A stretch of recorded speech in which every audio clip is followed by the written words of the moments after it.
যেই জায়গায় কোরআন প্রচার করা হয় জায়গায় ফাঁক রাখতে নেই, কারণ শয়তান তো বসে নেই। দুনিয়ায় গান বাজনা যাত্রার অনুষ্ঠানে দেখবেন কোনো অনুমতি লাগে না, আর তাফসীর মাহফিল ওয়াজ মাহফিল করতে গেলে অনুমতি করা লাগে।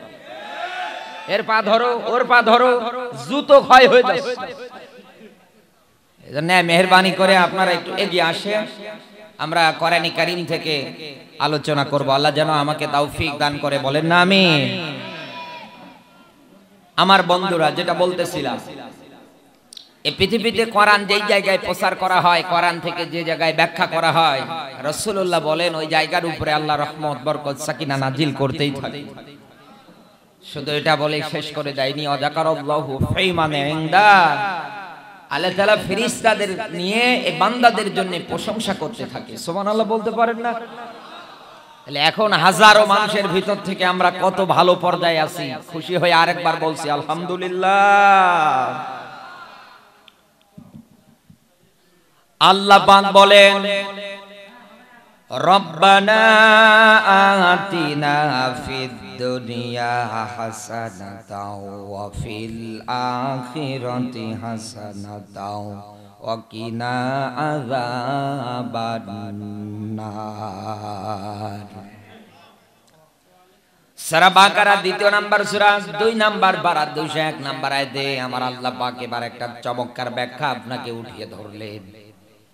জয়পুরহাটবাসী আজ দুনিয়ার অবস্থা অনুযায়ী আমি আয়াতটা তেলাওয়াত করেছি। এই পৃথিবীর ময়দানে আমরা অনেকেই এই আয়াতটাকে মনে করি এটা দোয়া, কিন্তু এটা দোয়া না, এটা কোরআনে কারীমের সূরা বাকারা 201 নাম্বার আয়াত। এই আয়াতের মধ্যে আল্লাহ দুইটা দিক উঠাইছেন। এক নম্বরে আমার আল্লাহ পাক এই আয়াতের মধ্যে উল্লেখ করেছেন এই পৃথিবীর ময়দানে যত মানুষ আছে, এক নম্বরে কেউ আল্লাহর কাছে দোয়া করে, আল্লাহ তুমি আমাকে দুনিয়া দাও। কথা বলেন না কেন? আল্লাহ তুমি আমাকে কি দাও? দুনিয়া দাও। আরেক প্রকার মানুষ আছে, তারা মালিকের কাছে দোয়া করছে, মালিক তুমি আমাকে দুনিয়া দাও, দুনিয়ার যা কল্যাণ আছে দান করো, এরপরে আখিরাতের যত কল্যাণ আছে এগুলো দিয়ে দাও, এরপরে জাহান্নামের আযাব থেকে আপনি আমারে হেফাজত করেন। এই পৃথিবীর ময়দানে যারা দুনিয়া চায় তাদের মতো নিকৃষ্ট মানুষ দুনিয়ায় নেই, কারণ মালিকের কাছে আপনি যা চাইবেন আমার মালিক আপনাকে সেটাই দেবে। মালিক কিন্তু রহমানির রহিম, তিনি দয়াময় দয়ালু। সুবহানাল্লাহ বলতে পারেন? আজ দুনিয়ায় এত মস্তানি দেখায়, এত পাওয়ারগিরি দেখায়, এত ক্ষমতা দেখায়। আমার মালিক যদি আপনার কাছে একটা ঘন্টার জন্য এই যে অক্সিজেন ছেড়ে রেখে দিয়েছে, একটা ঘন্টা অক্সিজেনের বিল নেওয়ার জন্য যদি ফেরেশতাদের পাঠিয়ে দেয়, আপনার বাবারও তো ক্ষমতা নেই দেয়ার। কথা বলেন না? এত নিয়ামত, এত কিছু দিলেন মালিক, তারপরে ওই দুনিয়ায় দেখবেন কিছু মানুষ আছে যারা দুনিয়া চাই, শুধু আমি দুনিয়া চাই, দুনিয়ার কর্তৃত্ব নেতৃত্ব ক্ষমতা টাকা পয়সা ধন দৌলত দুনিয়া, শুধু ওর চাওয়া শুধু দুনিয়া, এজন্য আল্লাহ ওরে দুনিয়ায় দেয়। কথা বলেন না কেন? আর এই দুনিয়ার মোহে পড়ে এই দুনিয়ার ময়দানে এমন এমন খারাপ কাজ করে, এমন এমন কাজ করছে যেটা কল্পনার বাইরে, আপনি ধারণাও করতে পারবেন না এই লোকটা এই কাজ করে বসে আছে। এটা না আমাদের ভোটে নির্বাচিত, আমাদের রায় আমাদের সমর্থনে না নির্বাচিত হয়ে আজকে চেয়ারে বসেছে, এই লোকটা কি এই কাজ করতে পারে? ও তাই করে বসে আছে। তার মানে ওর চাওয়া রব্বানা আতিনা ফিদ দুনিয়া, আল্লাহ আমি দুনিয়া চাই, এজন্য আল্লাহ ওরে দুনিয়া দিয়েছে। দুনিয়াটা মহান মালিকের কাছে কেমন এবার কোরআন থেকে জেনে নেই। ১৫০০ বছর আগে মালিক আপনাকে আমাকে কোরআনে কারীমের মধ্যে আয়াত দিয়ে ডাক দিয়ে বলছে, ওয়া মাল হায়াতুদ দুনিয়া ইল্লা মাতাউল গুরুর। এই আয়াতটা যদি আপনি বোঝেন হেদায়েতের জন্য এইটাই যথেষ্ট, বেশি চিল্লানো লাগবে না। যারা দুনিয়া চান তাদেরকে আমি বলছি আয়াতটা ভালো করে বুঝবেন। মালিক আপনাকে ডাক দিয়ে বলছে, বান্দারে দুনিয়ার জীবনটা তো খেল তামাশা রং তামাশা ছাড়া অন্য কোনো কিছু না, আর এই দুনিয়ার জীবনটা তো হচ্ছে নেসরা তেনার মতো। নেসরা আরো জোরে বলেন। বাস্তব উদাহরণ দেখেন, এই যে টিস্যু, আমি এখন যদি ঘেমে যাই, ঘর্মাক্ত হয়ে যাই, এই টিস্যুটা নিয়ে আমি কি করব? আমি আমার মুখটা মুছে ফেলবো, মুছা ফেলার পরে টিস্যুটা এক পর্যায়ে ছিল কত সুন্দর, কিন্তু এই টিস্যুটা এখন আর সুন্দর নেই, টিস্যুটা আমি মুড়িয়ে ফেলেছি। এটাই টিস্যুটা নিয়ে যদি এনাকে বলি নেন তো আপনি মুখ মুছেন, নেবে? কেন নেবে না? কারণ আমি এটা ইউজ করে ফেলেছি, ব্যবহার করে ফেলেছি। আল্লাহ তাআলা ডাক দিয়ে বলে, বান্দারে দুনিয়ার জীবনটা তো আমার কাছে এইরকম, আর তোরা দুনিয়া নিয়ে লাফালাফি করিস। দুনিয়ার সামান্য ক্ষমতা পেয়ে দুনিয়ার ময়দানে আলেমদেরকে বিদায় করার জন্য ষড়যন্ত্র 180 মাইল বেগে চালাস। তোদের মতো নিকৃষ্ট জানোয়ার তো দুনিয়ায় একটাও নেই। এবার কেন বলবেন যে হুজুর আপনি এত নিম্নমানের একটা ভাষা, একটা শব্দ ব্যবহার করলেন কেন? আমার আল্লাহ নিজে বলেছেন তাই বললাম। যদি বলেন যে হুজুর আমরা দলিল চাই, এবার তাকান সূরা আরাফের 179 নাম্বার আয়াতে মালিক আপনাকে ডাক দিয়েছেন আমার কোরআনের আয়াত ব্যাখ্যা বিশ্লেষণ। এই পৃথিবীর ময়দানে আফালা ইয়াতাদাব্বারুনাল কোরআন, কোরআন দিলেন গবেষণা করার জন্য মালিক, কিন্তু আমরা এই দুনিয়ায় আজ কোরআন নিয়ে গবেষণা করি না। কোরআনে আল্লাহ কি তথ্যগুলো দিয়েছে এইগুলো আমরা ব্যাখ্যা বিশ্লেষণ করে গবেষণা করে বের করতে চাই না। এই দেশে আজ গবেষণা হয়, লালন দুনিয়ায় কত মন গাঁজা খেয়ে দিন পার করেছে ওই নিয়ে। এদেশে লালনের জীবনী নিয়ে গবেষণাগার গন্ধ তৈরি হয়। 96% মুসলমানের দেশে আজ একটা কোরআনের গবেষণাগার নেই। কেন? আমরা মুসলিম না? আমাদের পরিচয় আমরা মুসলিম না? মুসলমান দাবি করছে কি নিয়ে জানে? শুধু ওই যে খাতনা করার সময় আগা কেটে দিয়েছে, পাইকারি রেটে বাজার থেকে গরুর গোশত কিনে খাচ্ছে, ও দাবি করছে আমি মুসলমান। ও মুসলমানের সংজ্ঞাই জানে না। মুসলমানের সংজ্ঞা আগে আপনাকে জানতে হবে। মুসলিম শব্দের অর্থ হচ্ছে আত্মসমর্পণকারী। আল্লাহর ইসলামের কাছে, কোরআনের কাছে যেটা আজ পর্যন্ত সারেন্ডার করতে পারে না, জিহাদের কথা শুনলে যেটা রাগ করে, হক কথা শুনলে যেটা রাগ করে, ইসলামী আন্দোলনের কথা শুনলে যেটা রাগ করে, ওটা নির্ভেজাল মুনাফিকের গোষ্ঠী ও মুসলমান না। আর এই দুনিয়ায় আজ এই মুসলমানের আর ক্ষেত্রে দেখবেন আপনি মুসলমানদের ভিতরে মুনাফিকরাই সবচাইতে বেশি তৈরি হয়ে গেছে। আজ এই মুনাফিকের বাচ্চাদের জন্য মসজিদের মেম্বারে ইমাম সাহেব হক কথা বলতে পারে না। হক কথা বললেও চাকরি থাকে না। কথা বলছে না কেন? এদেশের বাস্তব হালচাল এটা। দুনিয়া যাদের চাওয়া, যারা বলে মালিক আমি তো শুধু তোমার কাছে দুনিয়ার কর্তৃত্ব, নেতৃত্ব, ক্ষমতা চাই, পাওয়ার চাই, এই মানুষগুলো দুনিয়ার অন্ধভক্ত হয়ে যায়। হওয়ার পর পরে এই দুনিয়ার ময়দানে ওরা টার্গেট নেয় কেমন করে দুনিয়া থেকে ইসলাম বিদায় করা যায়, কেমন করে দুনিয়া থেকে ইসলাম রাষ্ট্র ধর্ম না এ ঘোষণা দেওয়া যায়। আপনারা আমার কথায় কেউ রাগ করতেছে? আমি দুনিয়ার ব্যাখ্যা করতেছি। আমাদের জীবন জিন্দেগি আজ এরকম, আমরা সবাই দুনিয়ার মোহে পড়ে আছি। আপনার সম্পদ, আপনাকে যাকাত দেওয়া লাগবে, কয়জন যাকাত দেন বলেন? আপনার জমি আপনার ওসর দিতে হবে, কয়জন দেন বলেন? ওই ধান কেটে মেরে গোলায় উঠিয়ে রেখেছেন, এগুলো যে হক আদায় করা লাগবে কয়জনে করেন বলেন? আপনি তো করেন না। আপনি মুসলমান দাবি করে শুধু গরুর গোশত খেয়ে খাতনা করে, এই নি মুসলমানি নিয়ে মালিকের সামনে দাঁড়ানো যাবে না। মালিক আবার আয়াত দিয়ে বলছে ওয়ালা তামুতুন্না ইল্লা ওয়া আনতুম মুসলিমুন। পরিচিত আয়াত, সূরা আলে ইমরান 3 নাম্বার সূরা 3 নাম্বার পারার 102 নাম্বার আয়াতের শেষের দিকে আছে।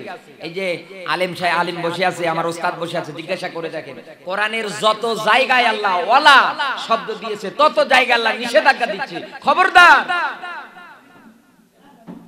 ওয়ালা তাত্তাবিউ মিন দুনিহি আউলিয়া, খবরদার কোন ওলি আল্লাহর অনুসরণ করো না, আগলা বাবা পাগলা বাবার অনুসরণ করো না। ওয়ালা তাত্তাবিউ খুতুওয়াতিশ শাইতান, খবরদার শয়তানের অনুসরণ করিও না।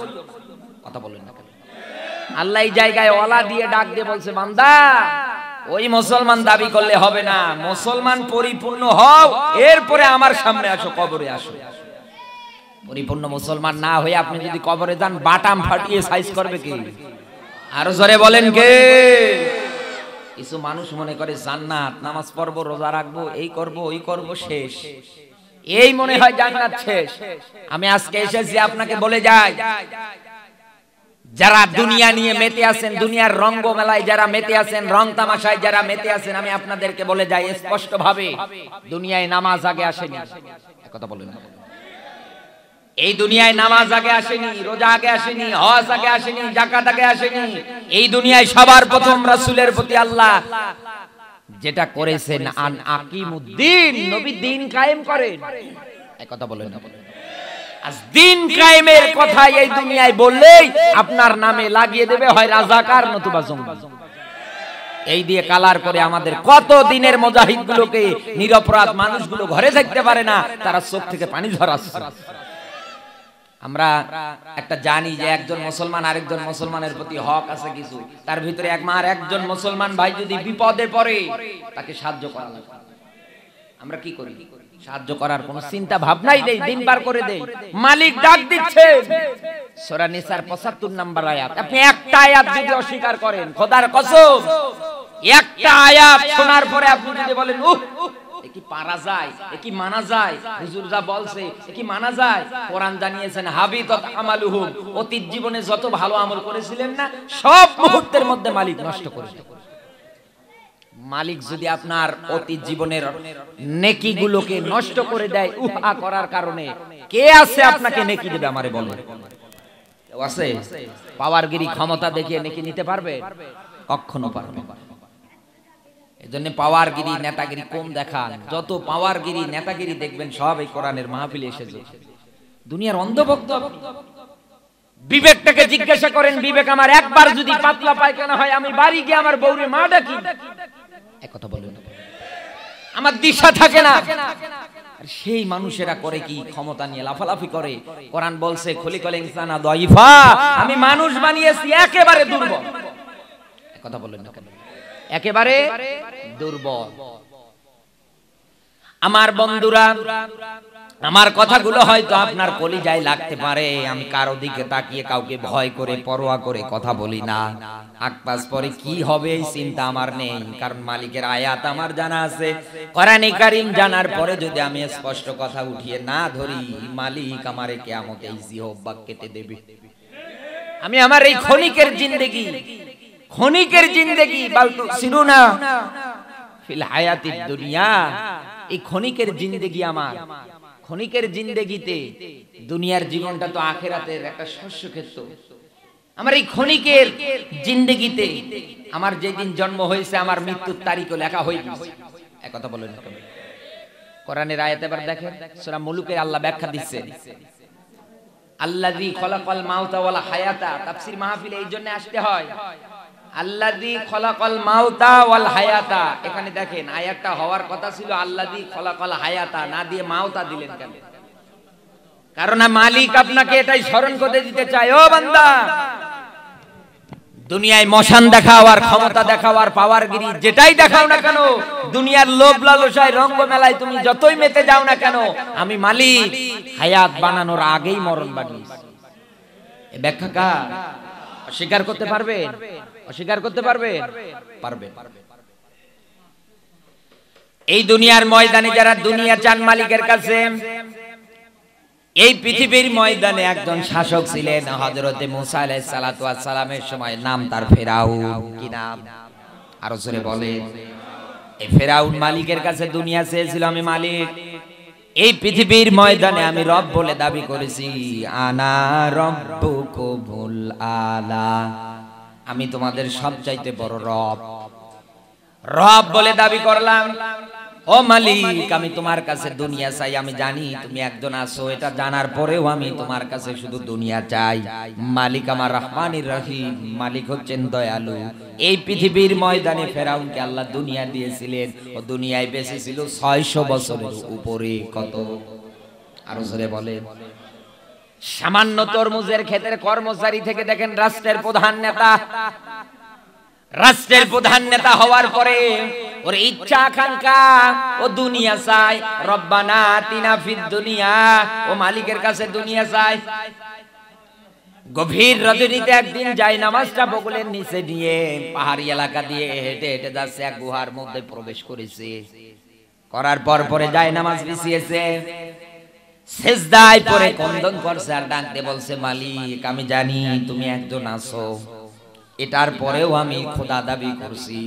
ও মালিক, এই যে দেখো মিশরের লোকজন আমার কাছে এসেছে, কারণ আমি খোদা দাবি করছি, প্রভু দাবি করছি, রব দাবি করছি। নীল নদের যে পানিটা প্রবাহমান হয়, এই পানি দিয়ে হাজারো জমি জায়গা চাষ হয়, গরিব মানুষ যারা আছে তারা খেয়ে পরে বাঁচতে পারে। কিন্তু এখন পানি প্রায় শুকিয়ে গিয়েছে, আর তো পানি নেই।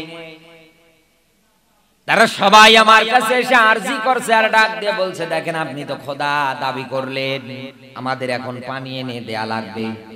আমি তো পানি আনতে পারবো না। ও মালিক, তোমার কাছে আমি এসেছি, আমি তোমার কাছে দুনিয়া চাই, আমি আখিরাত চাই না।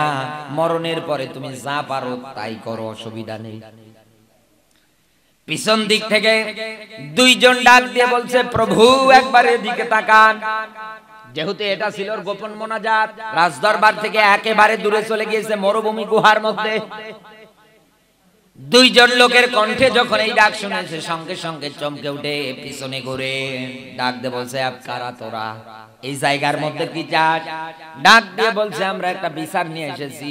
দুনিয়ার ময়দানে রব থাকার পরেও যদি কেউ রবের দাবি করে, তাহলে তার কি শাস্তি হওয়া উচিত, এটা আমরা জানতে চাই।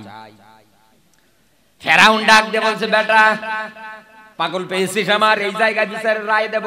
খবরদার, এই জায়গায় বিচারের রায় হবে না। বিচারের রায় দেওয়ার জন্য আমার রাজ দরবার আছে, ওই জায়গার মধ্যে আমার বিচারকের আসল আছে, ওই জায়গায় আয়, আমি রায় দিয়ে দেব, ফতোয়া দিয়ে দেব। এরা দুইজন ডাক দিয়ে বলছে, দেখেন আমাদের এই জায়গার মধ্যে রায় দেওয়া লাগবে, ফতোয়া দেওয়া লাগবে।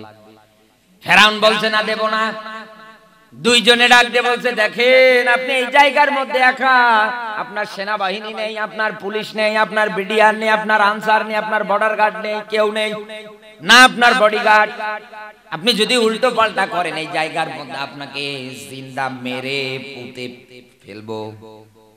পৃথিবীতে যত জালিম তৈরি হয়েছিল সবাই কিন্তু মরণ ভয় করে। কথা বলেন না? করোনার সময় ডোনাল্ড ট্রাম্প সেজদায় পড়ছে, মাটির মধ্যে সেজদায় পড়ে, খ্রিস্টান হওয়ার পরেও বলছে, মালিক বাঁচাও বাঁচাও। কথা বলেন না কেন?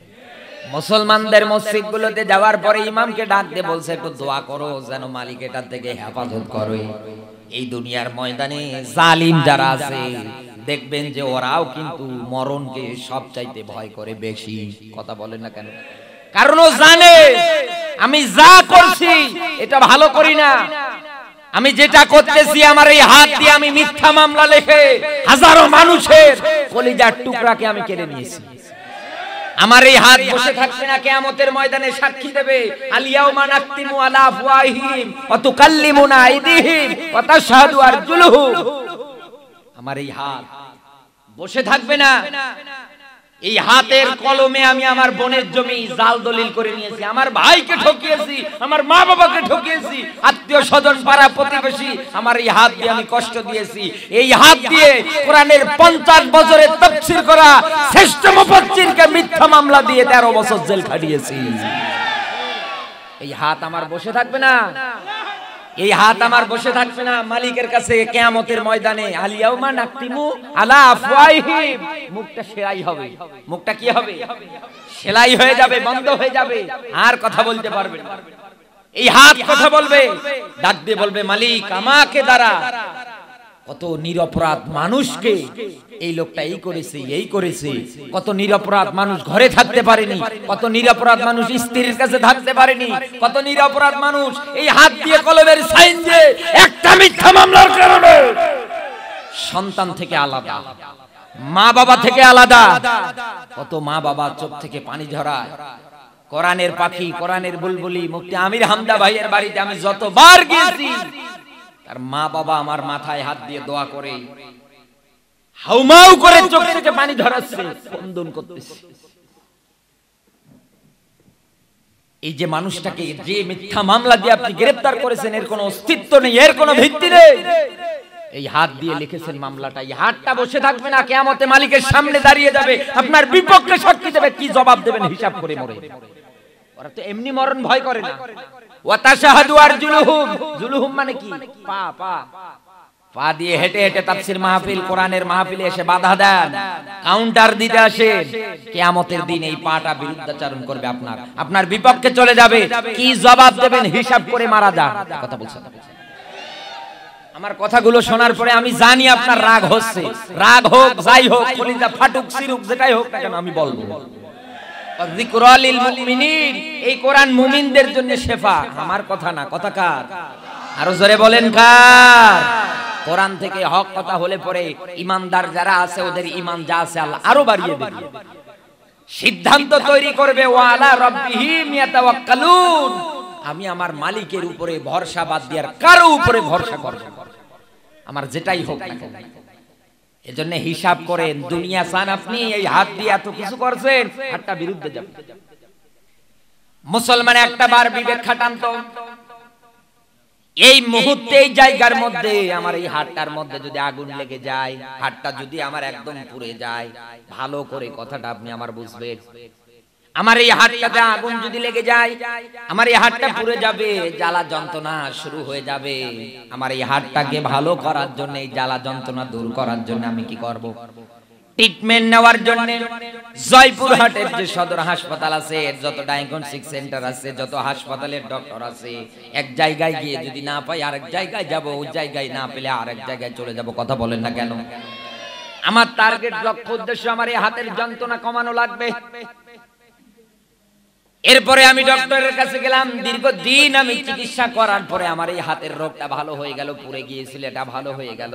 এখন আপনি বলেন তো, এই হাতটা দিয়ে যদি কারো নামে আপনি মিথ্যা সাক্ষী দিয়ে দেন, মিথ্যা মামলা দিয়ে দেন, এত যত্ন, এত আদর, এত ভালোবাসা, এত মহব্বত আপনি হাতটার প্রতি করলেন, টাকার মায়া করলেন না, আপনার শ্রম পরিশ্রম কষ্টগুলো সব সহ্য করলেন হাতটাকে ভালো করার জন্য।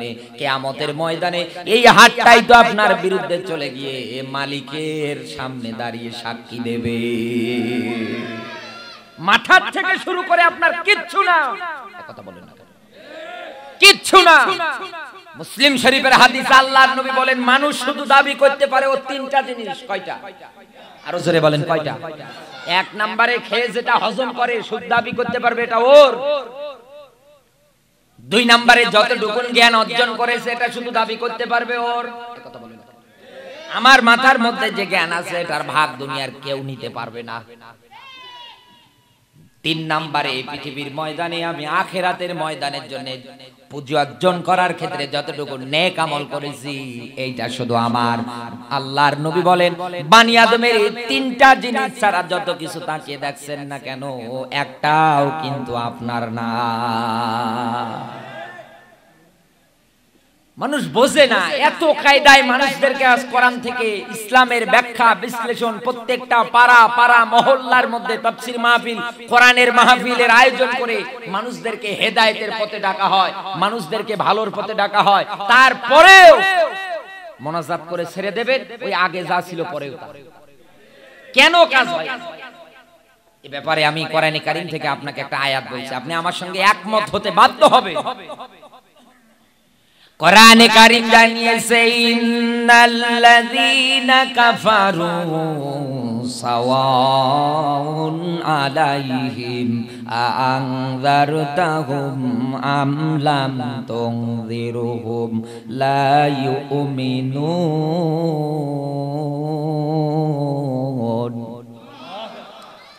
সূরা বাকারা দ্বিতীয় নাম্বার সূরা, প্রথম নাম্বার পারা, প্রথম নাম্বার রুকুর, এটা প্রথম নাম্বার পৃষ্ঠার 6 নাম্বার আয়াতে আল্লাহ ব্যাখ্যা দিয়েছে।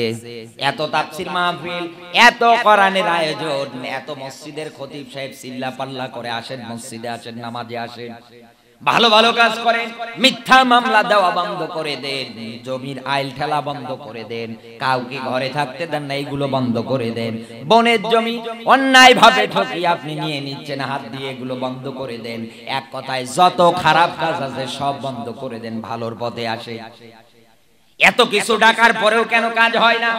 আল্লাহর নবীর প্রতি আল্লাহ পাক ওহী করে ডাক দিয়ে বলছে, ইন্নাল্লাযীনা কাফারু, হে নবী, এই দুনিয়ার ময়দানে কাফের যারা হবে তাদেরকে আপনি যত ইসলামের পথে, কোরআনের পথে ডাকেন না কেন, আপনি ডাকলেও যা, না ডাকলেও তা, দুইটাই সমান।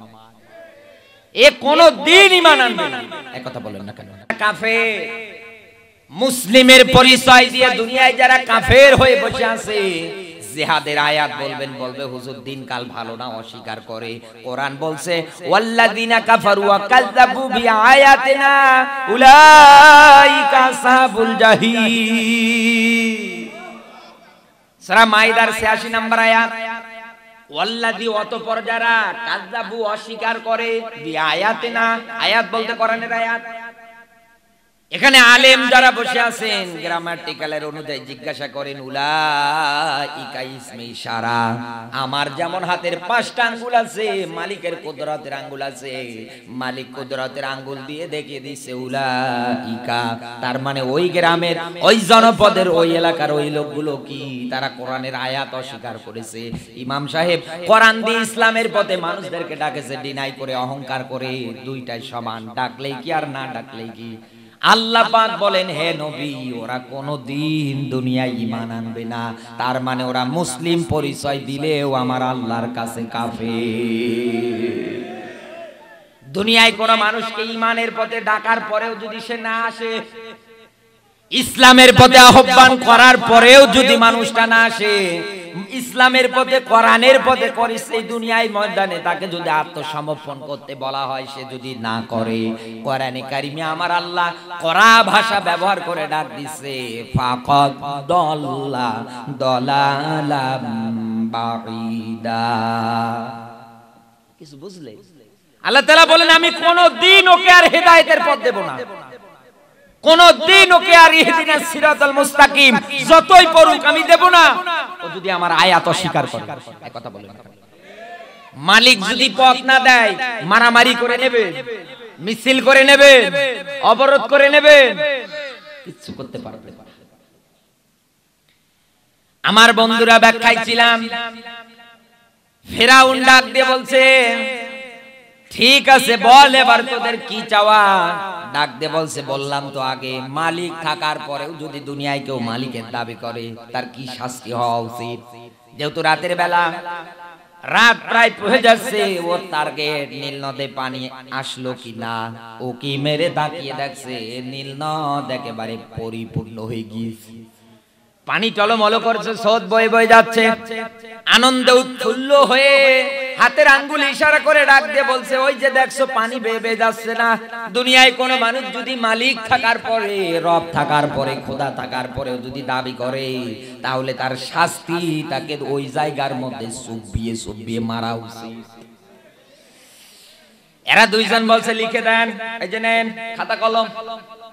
ডাক দিয়ে বলছে, না লিখতে হবে না, আমার এক কথা এক রায় ফাইনাল। বলছে, না আপনি সকাল বেলায় এক কথা বলেন, বিকাল বেলা আপনার কাছে প্রশ্ন রাখলে বললে আমি কখন বললাম আমি কথা বলিনি। বাংলাদেশে এরকম হাজার হাজার এমপি মন্ত্রী আছে, সকালে এক কথা বলছে, বিকালে বলে কখন বললাম, আমার মুখ দিয়ে দুই কথা বের হয়নি, নির্ভেজাল শয়তান।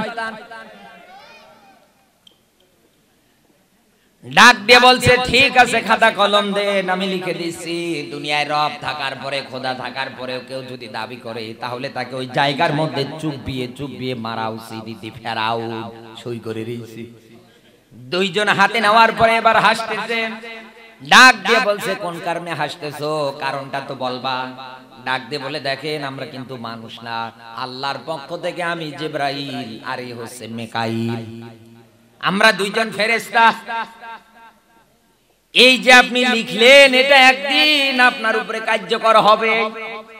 এখানে একটা পয়েন্ট আছে, আমি আপনাকে ভালো করে বলছি, ও যেই দিন বারবার পানির মধ্যে চুববানি খাচ্ছিল, ওই দিন কিন্তু মালিককে ডাক দিয়ে বলছে, মালিক, মুসার আল্লাহর প্রতি, মুসার প্রতি আমি ঈমান আনলাম, মুসার কিতাবের প্রতি আমি ঈমান আনলাম। ও মালিক, আমি তো মুসলমান, এরপরেও তুমি আমারে চুববাও কোন কারণে? কোন কারণে চুববাও? এই জায়গার মধ্যে এই পয়েন্টটাই আমি বলার জন্য এত দূর পর্যন্ত আসলাম। আপনি দুনিয়ার মায়ায় পড়ে আছেন না। এই বাংলাদেশে একটা সিস্টেম চালু আছে, এই যে হুজুর বসে আছে, জিজ্ঞাসা করে দেখবেন, ইনি আমার চাইতেও কিন্তু জ্ঞানী মানুষ, একজন দাখিল মাদ্রাসার তিনি শিক্ষক, তিনি আমার চাইতে জ্ঞানী মানুষ না? এনাকে পর্যন্ত জিজ্ঞাসা করবেন, যদি আমার কথাটা একমত না হন। ফেরাউন মরণের সময় তাওবা করছে, মালিক আমারে মাফ করো, আমি ঈমান আনলাম, আমি তো মুসলমান, কেন চুববাও? এই দুনিয়ার ময়দানে বুঝ হওয়ার পর থেকে আপনাকে ইসলামের পথে, কোরআনের পথে ডাকা হয়, তারপরে আপনি কান দিয়ে, এ কান দিয়ে শুনেন, ও কান দিয়ে বের করে দেন। আমি কিন্তু একটা জানোয়ার শব্দ মুখ দিয়ে বের করেছিলাম। এই পৃথিবীর ময়দানে এই যে কান মালিক দিয়েছে, এই পৃথিবীর ময়দানে এই কান পাওয়ার পরে যদি কাজে না লাগান, এই দুনিয়ার ময়দানে মালিক দেখার জন্য দুটা লাইট দিয়েছে চোখ, এটা পাওয়ার পরেও যদি কাজে না লাগান, এই দুনিয়ার ময়দানে আমার আল্লাহ পাক আপনাকে একটা বিবেক নামক জিনিস দিয়েছে, কলব। এটা থাকার পরে যদি কাজে না লাগান, মালিক ডাক দিয়ে বলছে উলাইকা কাল আনআমি বাল হুম আদল। মালিক বলতেছেন ওই মানুষগুলো তো চার পাওয়ালা জানোয়ারের চাইতেও খারাপ। কথাকার তাহলে মালিক নিজে বলছে ওই দুনিয়ার ময়দানে এই মানুষগুলো তো চার পাওয়ালা জানোয়ারের চাইতেও খারাপ, একেবারে নিকৃষ্ট। কেন আপনি বোঝেন না? কেন আপনি ইসলামের পথে আসেন না? কেন দিনের পথে ফিরে আসেন না? আপনাকে এতবার ডাকা হয়। ফিরাউন মরার সময় তাওবা করছে, মালিকের কাছে স্বীকার করছে, মালিক আমি ঈমান আনলাম। আল্লাহ পাক বলছেন না, হবে না, তোর ঈমান কবুল হবে না, তোর তাওবা কবুল হবে না। এই দুনিয়ায় একটা সিস্টেম চালু আছে, সারা জীবন জিহাদের বিপক্ষে, ইসলামের বিপক্ষে, দিন কায়েমের বিপক্ষে বক্তব্য দেয়, মাদ্রাসায় জঙ্গি তৈরি হয়, আলেমদের নামে লিস্ট করে। এই সমস্ত জানোয়ারের যখন মারা যায়, কিছু হুজুর আছে এসে নিয়ে যায় তাদেরকে, বলছে হুজুর আমার বাবা মারা যায়, একটু তাওবা পড়িয়ে দেন, ওরা ডিম হবে। তাওবা করতে চাইলে এখন করেন, সুস্থ সবল থাকাকালীন অবস্থায়। অসুস্থ আসার আগেই সুস্থতাকে মূল্যায়ন করা লাগবে, হাদিসের কথা। আপনার অসুস্থতা আসার আগেই সুস্থতাকে মূল্যায়ন করেন, আপনি তা করেন না।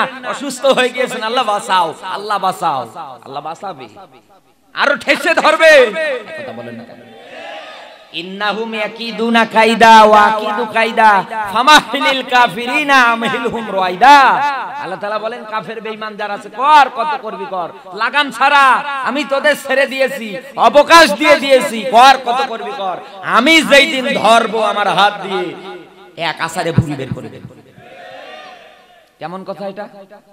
উদাহরণ দিলে আরো ভালো বুঝবেন, চমৎকার ভাবে বুঝবেন। এই যে ইনি আমাকে মনে করেন দাওয়াত করেছে, ইনভাইট করেছে তার বাড়িতে, ডাক দিয়ে বলছে ভাই আপনি আমার বাড়িতে একটু খাবার খাবেন। ঠিক আছে, আপনার বাড়িতে আমি খাবার খাবো। সকালে আপনার বাড়িতে খাবার খেতে আসবে। কি খাবে? আমার বাড়িতে পুকুর আছে, পুকুরে অনেক প্রকার মাছ আছে, আপনারে মাছ দিয়ে ভাত খাওয়াবো। ঠিক আছে, ইনি সকালবেলা আমাকে খাবার খাওয়ানোর জন্য বড়শি চেনে, এই বড়শির মধ্যে খাবার লাগিয়ে ইনি পুকুরের সামনে এবার দাঁড় হয়ে এই বড়শিটা ছেড়ে দিয়েছে পানির মধ্যে।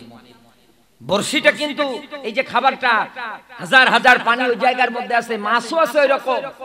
এই যে বড়শিটা মাছ পানির মধ্যে যখন একদম মধ্যের ক্ষেত্রে পুকুরের মাঝখানে যখন ফালিয়ে দিয়েছে, বড়শিটা অবাধ্যতায় আছে, ঝুলতেছে। কথা বলেন না? মাছগুলো কি নিজের মন মতো চলছে না? নিজের মন মতো আনন্দ করে চলছে না? যার যেদিকে মন চাচ্ছে দৌড়াদৌড়ি করছে। এরকম দেখতে দেখতে হঠাৎ একটা যখন খেয়ে ফেলেছে, আস্তে করে যখন টান পড়েছে, ইনি উল্টো টান দেয়, মাছ উপরে ওঠার পরে লাফালাফি শুরু করছে। ইনি আস্তে করে ধরে মেরেছে এক আশা। কথা বলেন না? ঠান্ডা হ। এই দুনিয়ায় আপনি তো এরকম অবাধ্যতায় আছে, বিবেক বুদ্ধি আমার আল্লাহ চোখ কান দিয়ে আপনাকে দুনিয়ায় পাঠিয়েছেন। বান্দা দেখ, এইটা ভালোর পথ, এইটা খারাপের পথ। কোরআনে কারীম নামক প্রশ্ন আমি আল্লাহ যা দিয়েছি সব তোর জন্য ফাঁস করে দিয়েছি। এ বান্দা এইগুলো থেকে চিন্তা ভাবনা কর, জীবনে নিয়ে আমল কর। এত ডাক, এত কিছু করার পরে আপনার কাজ হয় না।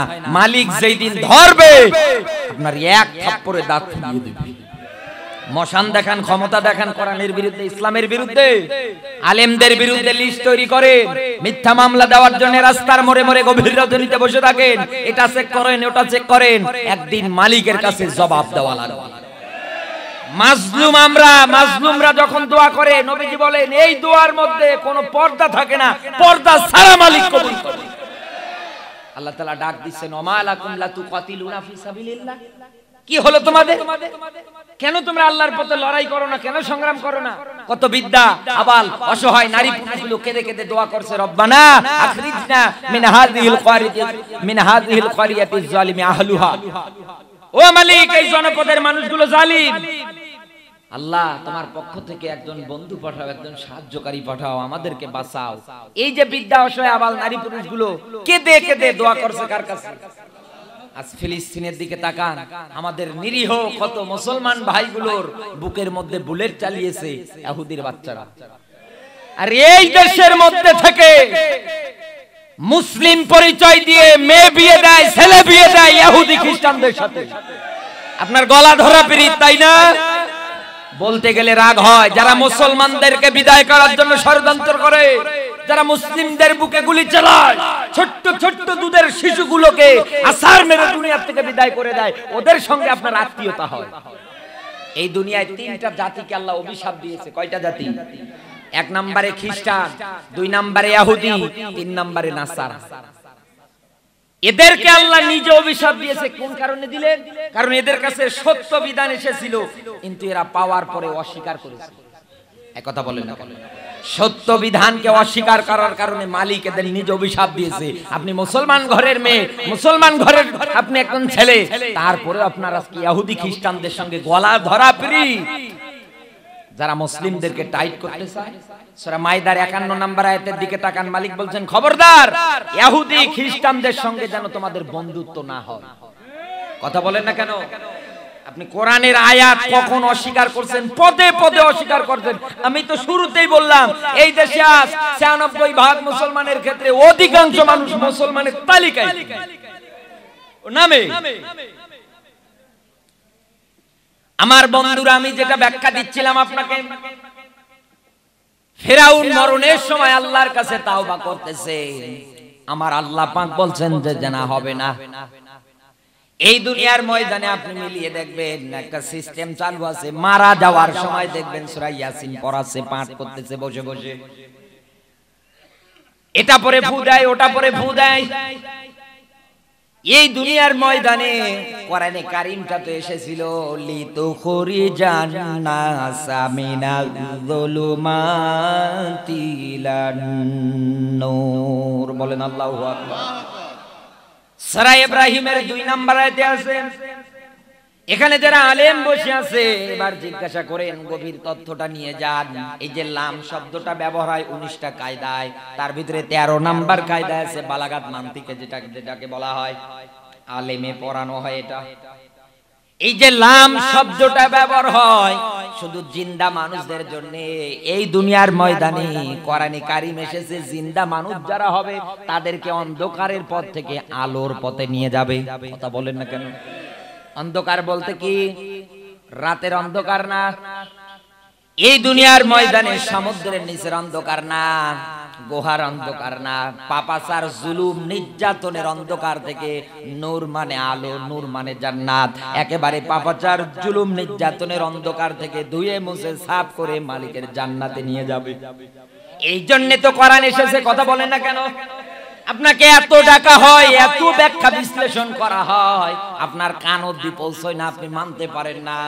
অথচ যেই দিন মারা যান ওই দিন দেখবেন ছোট ছোট বাচ্চারা গিয়ে বসে বসে কোরআন পড়ছে। কথা বলেন না কেন? আরেকটা সিস্টেম আছে কি, সারা জীবন দেখবেন রাসূলের বিরুদ্ধে স্লোগান দেয়। রাসূলুল্লাহর ওয়ারিস যারা আছে তাদের চামড়া তুলে নিতে চায়। রাসূলের দল যারা করে, এই দলের কর্মীদের উপরে জীবন জিন্দেগি, সারা জীবন জিন্দেগি মিছিল করে, হুজুর ধরো, হুজুর মারো, সকাল বিকাল নাস্তা করো। এই টাটকা মুনাফিক যখন মারা যায় এই দেশে, ইমাম সাহেব কবরে নামছে, লোকজন যারা জানে কবরে নামার পরে দোয়া পড়ছে, বিসমিল্লাহি ওয়া আলা মিল্লাতি রাসূলিল্লাহ। কি পড়লেন? আপনি চিন্তা করেন, কি পড়লেন, কার জন্য পড়লেন? আপনি বলতেছেন রাসূলের দলে উঠিয়ে দিয়ে গেলাম, সারা জীবন রাসূলের বিরুদ্ধে স্লোগান, রাসূলের দলের বিরুদ্ধে স্লোগান। আল্লাহর পথে লড়াই সংগ্রাম দিন বিজয় যারা করতে চায়, আলো উলামা ওয়ারাসাতুল আম্বিয়া, রাসূলুল্লাহ বললেন এই পৃথিবীর ময়দানে আমার রূহানি সন্তান তারা, এই দুনিয়ায় আলেম যারা। কথা বলেন না কেন? নায়েবে নবী দুনিয়ায় তারা, দুনিয়ায় যারা আলেম, এদের চামড়া তুলে নিতে চায়, ফাঁসির মঞ্চে দাঁড় করে বিদায় করে দিচ্ছে, মিথ্যা মামলা দিয়ে আজও জেলখানায় বসে কান্না করাচ্ছে। এ মারা যায়, কবরে রাখার সময় দোয়া করছেন, আমি রাসূলের দলে উঠিয়ে দিয়ে গেলাম, রাসূলুল্লাহ নেবে। কত পাগল! এই কাজটা যারা করেন তাদেরকে বলছি, ইমাম সাহেব ওই জায়গার মধ্যে যারা আছেন তাদেরকে আমি স্পষ্ট ভাবে বলে যাই, সারা জীবন আপনার বিরুদ্ধাচারণ করে আপনি জোরে গেলে বলে দাওয়াত পেয়েছে, আসতে গেলে বলে কত পা খাওয়া হয়েছে। এই ফতোয়া দুনিয়ায় যারা দেয়, আপনার বিরুদ্ধে যারা স্লোগান দেয়, আপনি চিহ্নিত করবেন, দরকার হলে খাতা কলমে লিস্ট করবেন। আল্লাহ না করুক যদি মারা যায় জানাজার দায়িত্ব আপনার, কোন দোয়া কালাম নেই, সামনে দাঁড়িয়ে যা গালি আছে দিয়ে দেবে। আব্দুল্লাহ ইবনে উবাই মারা গিয়েছে, রাসূলুল্লাহ দোয়া করছে তার জন্য, কাজ হচ্ছে না। কথা বলেন না কেন? জানাজার নামাজ রাসূল পড়াতে যাবে, আল্লাহ হযরত ওমর জুব্বর টেনে ধরলেন, আল্লাহ আয়াত দিয়ে বলছেন, হে নবী ওর জানাজা পড়াবেন না, ওর কবরের পাশে দাঁড়াবেন না, 70 বার কেন 71 বার অধিক যদি দোয়া করেন মালিক আমি কবুল করব না। আল্লাহ তাআলা যদি নবীর দোয়া ঘুরিয়ে দেয়, আপনি রাসূলের চাইতে বড় হুজুর।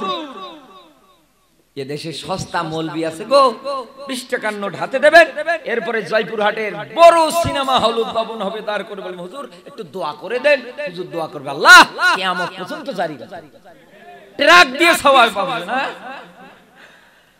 কি হুজুর গো ফতোয়া দিচ্ছে, আপনি মসজিদ বানিয়েছেন, আপনি জানেন এক কথা বললেন না কেন? ওর কি ফতোয়া, ওর বাড়ি আমাদের ওদিকে। ওলামায়ে দাওলা এগুলো রাষ্ট্রীয় হলে রাষ্ট্রের হাজার হাজার টাকা পয়সা খেয়ে খেয়ে ওর পেট মহিলাদের মতো গর্ভবতী বানিয়ে ফেলেছে।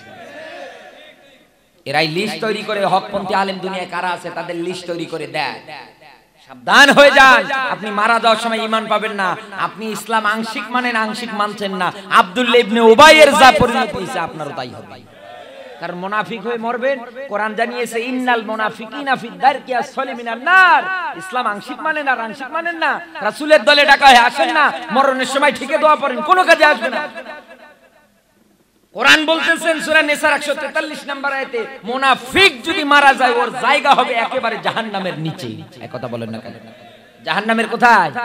সাহাবীরা আরজ করলেন, হে নবী জাহান্নাম শুনেছি আছে, কিন্তু এর নিম্ন দেশ আছে আমরা তো জানি না। আল্লাহর নবী ডাক দিয়ে বললেন, সাহাবীরা জাহান্নামের উপরি ভাগ থেকে একটা পাথর যদি জাহান্নামের নিম্ন দেশের জন্য ফালিয়ে দেওয়া হয়, এই পাথরটাই জাহান্নামের নিম্ন দেশে যেতে প্রায় 70 বছর কাল সময় লাগবে। আর ওই জায়গায় জায়গা হবে দুনিয়ায় যারা মুনাফিক, তার মানে যারা আংশিক ইসলাম মানে, আংশিক যারা মানে না। এখান থেকে আপনি একমত হতে বাধ্য হবেন। তাহলে আজ দুনিয়ায় যারা মৃত্যুর সময় তাওবা করেন, আপনার তাওবা কিন্তু কবুল হয় না। আপনাকে তাওবা করতে হবে অবশ্যই সুস্থ থাকাকালীন অবস্থায়। সারা জীবন আপনি দুনিয়ার মোহে পড়লেন, দুনিয়ার মোহে পড়ে জীবন জিন্দেগি এটা নষ্ট করে ফেললেন। এই দুনিয়ার ময়দান থেকে যেই দিন আপনি বিদায় নিয়ে চলে যাচ্ছেন, ওই দিন দোয়া করছেন, আল্লাহ আপনি আমারে মাফ করেন, আল্লাহ আপনি আমারে মাফ করেন। একটা গরু কেন মরার পরে 10টা গরু কেন 1000 গরু জবাই করে দিলেও কিন্তু কাজে আসবে না, কোনো কাজে আসবে না। আমি এমনও দেখেছি এই দুনিয়ায় আল্লাহ তাআলা ডাক দিচ্ছেন, কদ্দামাত লিগত ওয়াত্তাকুল্লাহ ইন্নাল্লাহা খবীরুম বিমা তা'মালুন। সূরা হাশর 59 নাম্বার সূরা 28 নাম্বার পারা 2 নাম্বার রুকুর 18 নাম্বার আয়াতের শেষের দিকে আছে। কদ্দামাত লিগত, আল্লাহ ডাক দিয়ে বলছেন, এ আগামী কালকের জন্য কি জোগাড় করতেছিস? এক কথা বলেন না কেন? আমার সামনে যে আসবি, আমার সামনে যে দাঁড়াবি, তুই কি জোগাড় করতেছিস বল? আগামী কালকের জন্য কি জোগাড় করিস? তার মানে আখিরাতের জন্য তোর পুঁজি কি? 100 টাকার নোট নিয়ে এই লোকটা যদি এখন এই জায়গার কোন দোকানদারের কাছে যায়, 100 টাকার নোটটার গায়ে যদি একটা টেপ লাগা থাকে, ইনি দোকানদারের কাছে গেলে ডাক দিয়ে বলবে, ভাই আপনি টাকাটা নেন, আমার এই জিনিসগুলো দেন। দোকানদার ঠিকই জিনিস দেবে, টাকাটা হাতে নেওয়ার পরে যখন দেখবে যে সেরা, এটাতে টেপ লাগানো, সঙ্গে সঙ্গে ডাক দিয়ে বলবে, বাবা ভাই দাঁড়ান, আপনার এই কোন টাকা দিলেন? এই টেপ লাগা টাকা চলবে না, এটা অচল, আপনি আমার পাল্টিয়ে দিন। এটা থেকে আপনি একটু শিক্ষা নেন। মহিলা মা বোন যারা আছেন, পর্দার কথা বলা হয়, ঘাট তেরা করে। ইসলামের পথে পর্দার কথা আপনাকে বলা হয়, স্বামীর আনুগত্যের কথা বলা হয়, আপনি ঘাড় তেরা করেন। আপনাকে বলছি, সিরা ফাটা জীবন জিন্দেগি নিয়ে মালিকের সামনে দাঁড়াবেন। অসিকাল্লাযিনা কাফারু ইলা জাহান্নামা যুমারা। কিয়ামতের ময়দানে জাহান্নাম নিয়ে আপনি যখন ঘোষণা হয়ে যাবেন, আল্লাহ তাআলা ফেরেশতাদেরকে ডাক দিয়ে বলবে, ধর ওদেরকে। জাহান্নামের দিকে যেতে চাইবে না, চুল ধরে পা ধরে টেনে হেসড়ে পেটাতে আপনাকে জাহান্নামে নিয়ে যাবে। এই কথা বলেন না কেন? জাহান্নামের দিকে নিয়ে যাবে। আপনি যখন জাহান্নামী ঘোষণা হয়ে যাবেন, আল্লাহ তাআলা ফেরেশতাদেরকে ডাক দিয়ে বলবেন, ও কি কামাই করেছে, একটু সামনে নিয়ে আসো। 70,000 ফেরেশতা জাহান্নামকে শিকল ধরে টেনে এই পাপী বান্দাদের সামনে, জাহান্নামীদের সামনে এনে দাঁড় করাবে। জাহান্নামের তীব্র গর্জন, জাহান্নাম দেখার সঙ্গে সঙ্গে হাউমাউ করে কাঁদবে আর ডাক দিয়ে বলবে, মালিক ইয়াকুলু ইয়া লাইতানি কদ্দামতু লিহায়াতি, ও মালিক আমাদের জীবনের প্রতি আমাদের আক্ষেপ, আমরা কি করলাম? আল্লাহ সুযোগ চাই, তোমার কাছে সুযোগ চাই, আরেকটা বার দুনিয়ায় পাঠাও। ফাসাদদাকু ওয়া আকুম মিনাস সালিহিন। এইবার দুনিয়ায় যাবার পরে সত্যবাদী যারা হবে, সালিহিন নেককার মানুষ যারা হবে, তার মানে ভালো ভালো কাজ কোনোটাই বাদ দেব না, সব সময় ভালো ভালো কাজের জন্য আঞ্জাম দেব। মালিক অন্য জায়গায় ডাক দিয়ে বলছে, মুকাদ্দিবিন, ওরা যা বলছে সব মিথ্যা। ওদের যদি আমি দুনিয়ায় পাঠাই, ওরা আগে যা করেছে তার চাইতে আরো ডাবল করবে। ওই দিন আরেকটা কথা বলবে। এই তথ্যটা আল্লাহ দিয়েছে সূরা মুলুকের 10 নম্বর আয়াত। আল্লাহ পাক বলেন, অকালু লাউ কুন্না নাসমাউ আও নাকিলু মা কুন্না ফি আসহাবিস সাঈর। সূরা মুল 67 নাম্বার সূরা 29 নাম্বার পারা, এটা পাবেন আপনি প্রথম নাম্বার রুকু 10 নাম্বার আয়াতে। ওই দিন কাফেরেরা আরেকটা কথা জবান দিয়ে ডাক দিয়ে বলবে, মালিক দুনিয়ার ময়দানে আমরা যদি আলেমদের কথা শুনতাম, আমাদের এই ব্রেন বুদ্ধিটাকে যদি কাজে লাগাতাম, আজকে আমাদের এই সাইর নামক জায়গায় আমাদের জায়গা হওয়ার কথা ছিল না। এত ডাকা হয়, এত তাফসীর মাহফিল, এত কোরআনের মাহফিল, আপনাকে পরিবর্তন করার জন্য আহ্বান করা হয়, আপনি আসেন না। মরণের পরে জাহান্নাম যখন দেখবেন, ওই দিন কিন্তু আপনার আফসোস হওয়া শুরু হয়ে যাবে। আমার বন্ধুরা, আমি যেটা ব্যাখ্যা দিচ্ছিলাম, এই দুনিয়ার ময়দানে যারা দুনিয়ার প্রেমে পাগল হয়ে আছেন, দুনিয়ায় যারা মত্ত হয়ে আছেন, দুনিয়ায় মনে করেন আমার এই জমি জামাগুলো আমার, এই জমি আমার, এটা আমার, ওটা আমার। একটা বার আপনি সূরা জিলজালের দিকে তাকান, সূরা জিলজালের মধ্যে আমার আল্লাহ পাক সুন্দর ব্যাখ্যা উঠিয়েছেন, কিয়ামতের দিন জমিনের উপরে যা হয়েছে, জমিন কিন্তু সব বর্ণনা করবে। কথা বলেন না কেন? জমিন তার ভার বের করে দেবে, বৃত্তান্ত করতে শুরু করবে। দুনিয়ায় সামান্য আপনি আজকে বিনা কারণে, বিনা অপরাধে মানুষের জমিগুলো দখল করে নেন, এরকম আল্লাহর ওলি দেশে নেই। আরো জোরে বলে, ভাই মারা যায়, ভাইয়ের জমি আস্তে করে জাল দলিল করে নেয়। তাদেরকে বলছি, কিঞ্চিত পরিমাণ অংশও যদি আপনি অবৈধভাবে কারো কাছ থেকে নিয়ে নেন, কিয়ামতের ময়দানে আল্লাহর নবী বলেন 7 তবক আসমান জমিন মালিক আপনার ঘাড়ের উপরে চাপিয়ে দেবে।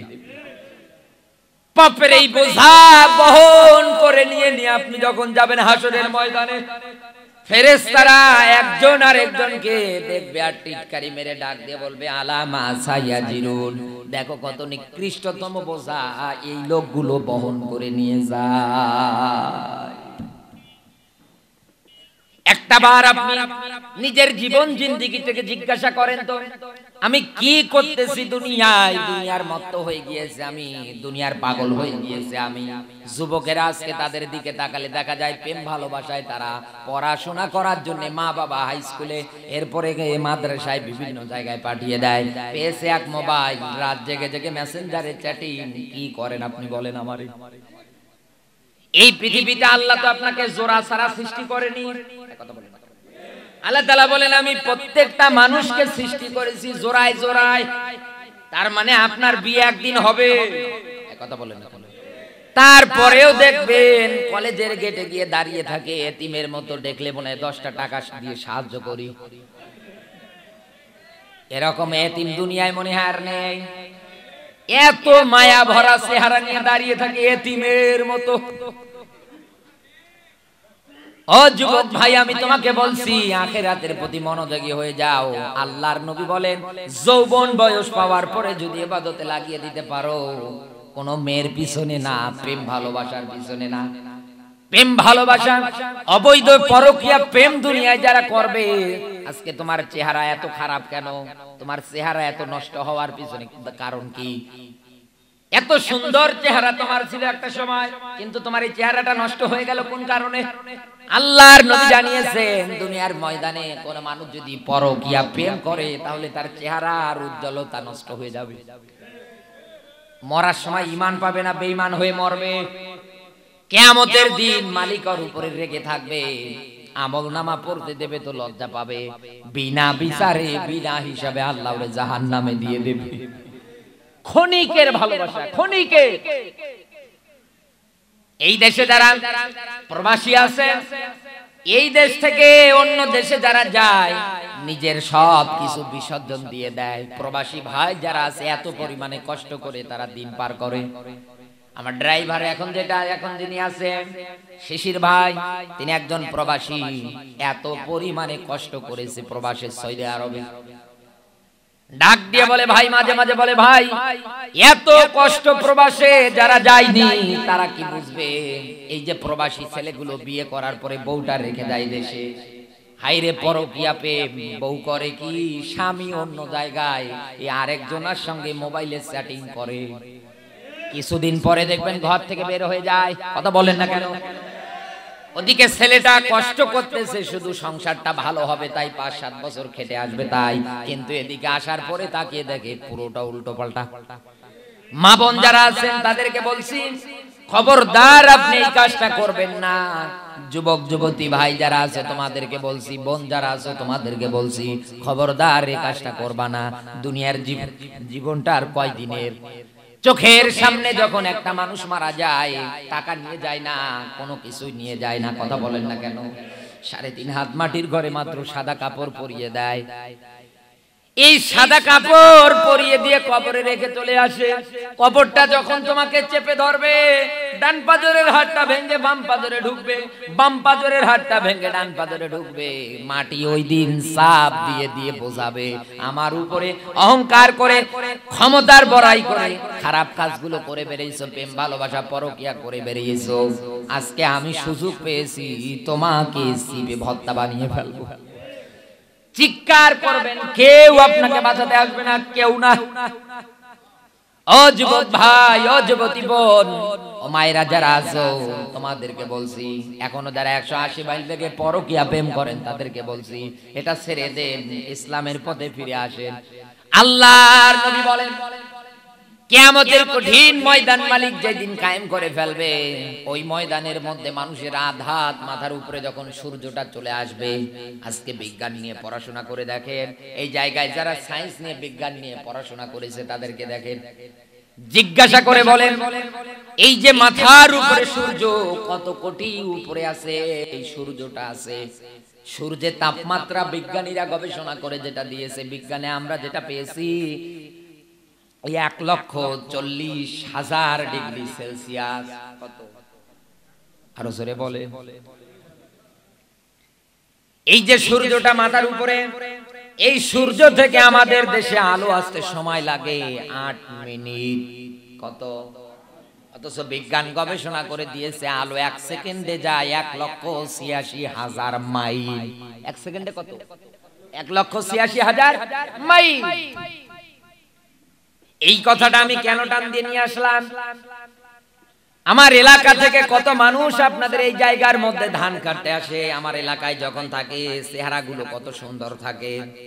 প্রচন্ড গরমে ধান যখন লাগাতে আসে, জমিতে রোয়া যখন লাগাতে আসে, এরপরে ধান যখন কাটতে আসে আমার এলাকার মানুষগুলো, আমার বাবাও এক সময় এসেছিল, আমার বড় ভাই এক সময় এসেছিল, গরিব ঘরের সন্তান আমরা।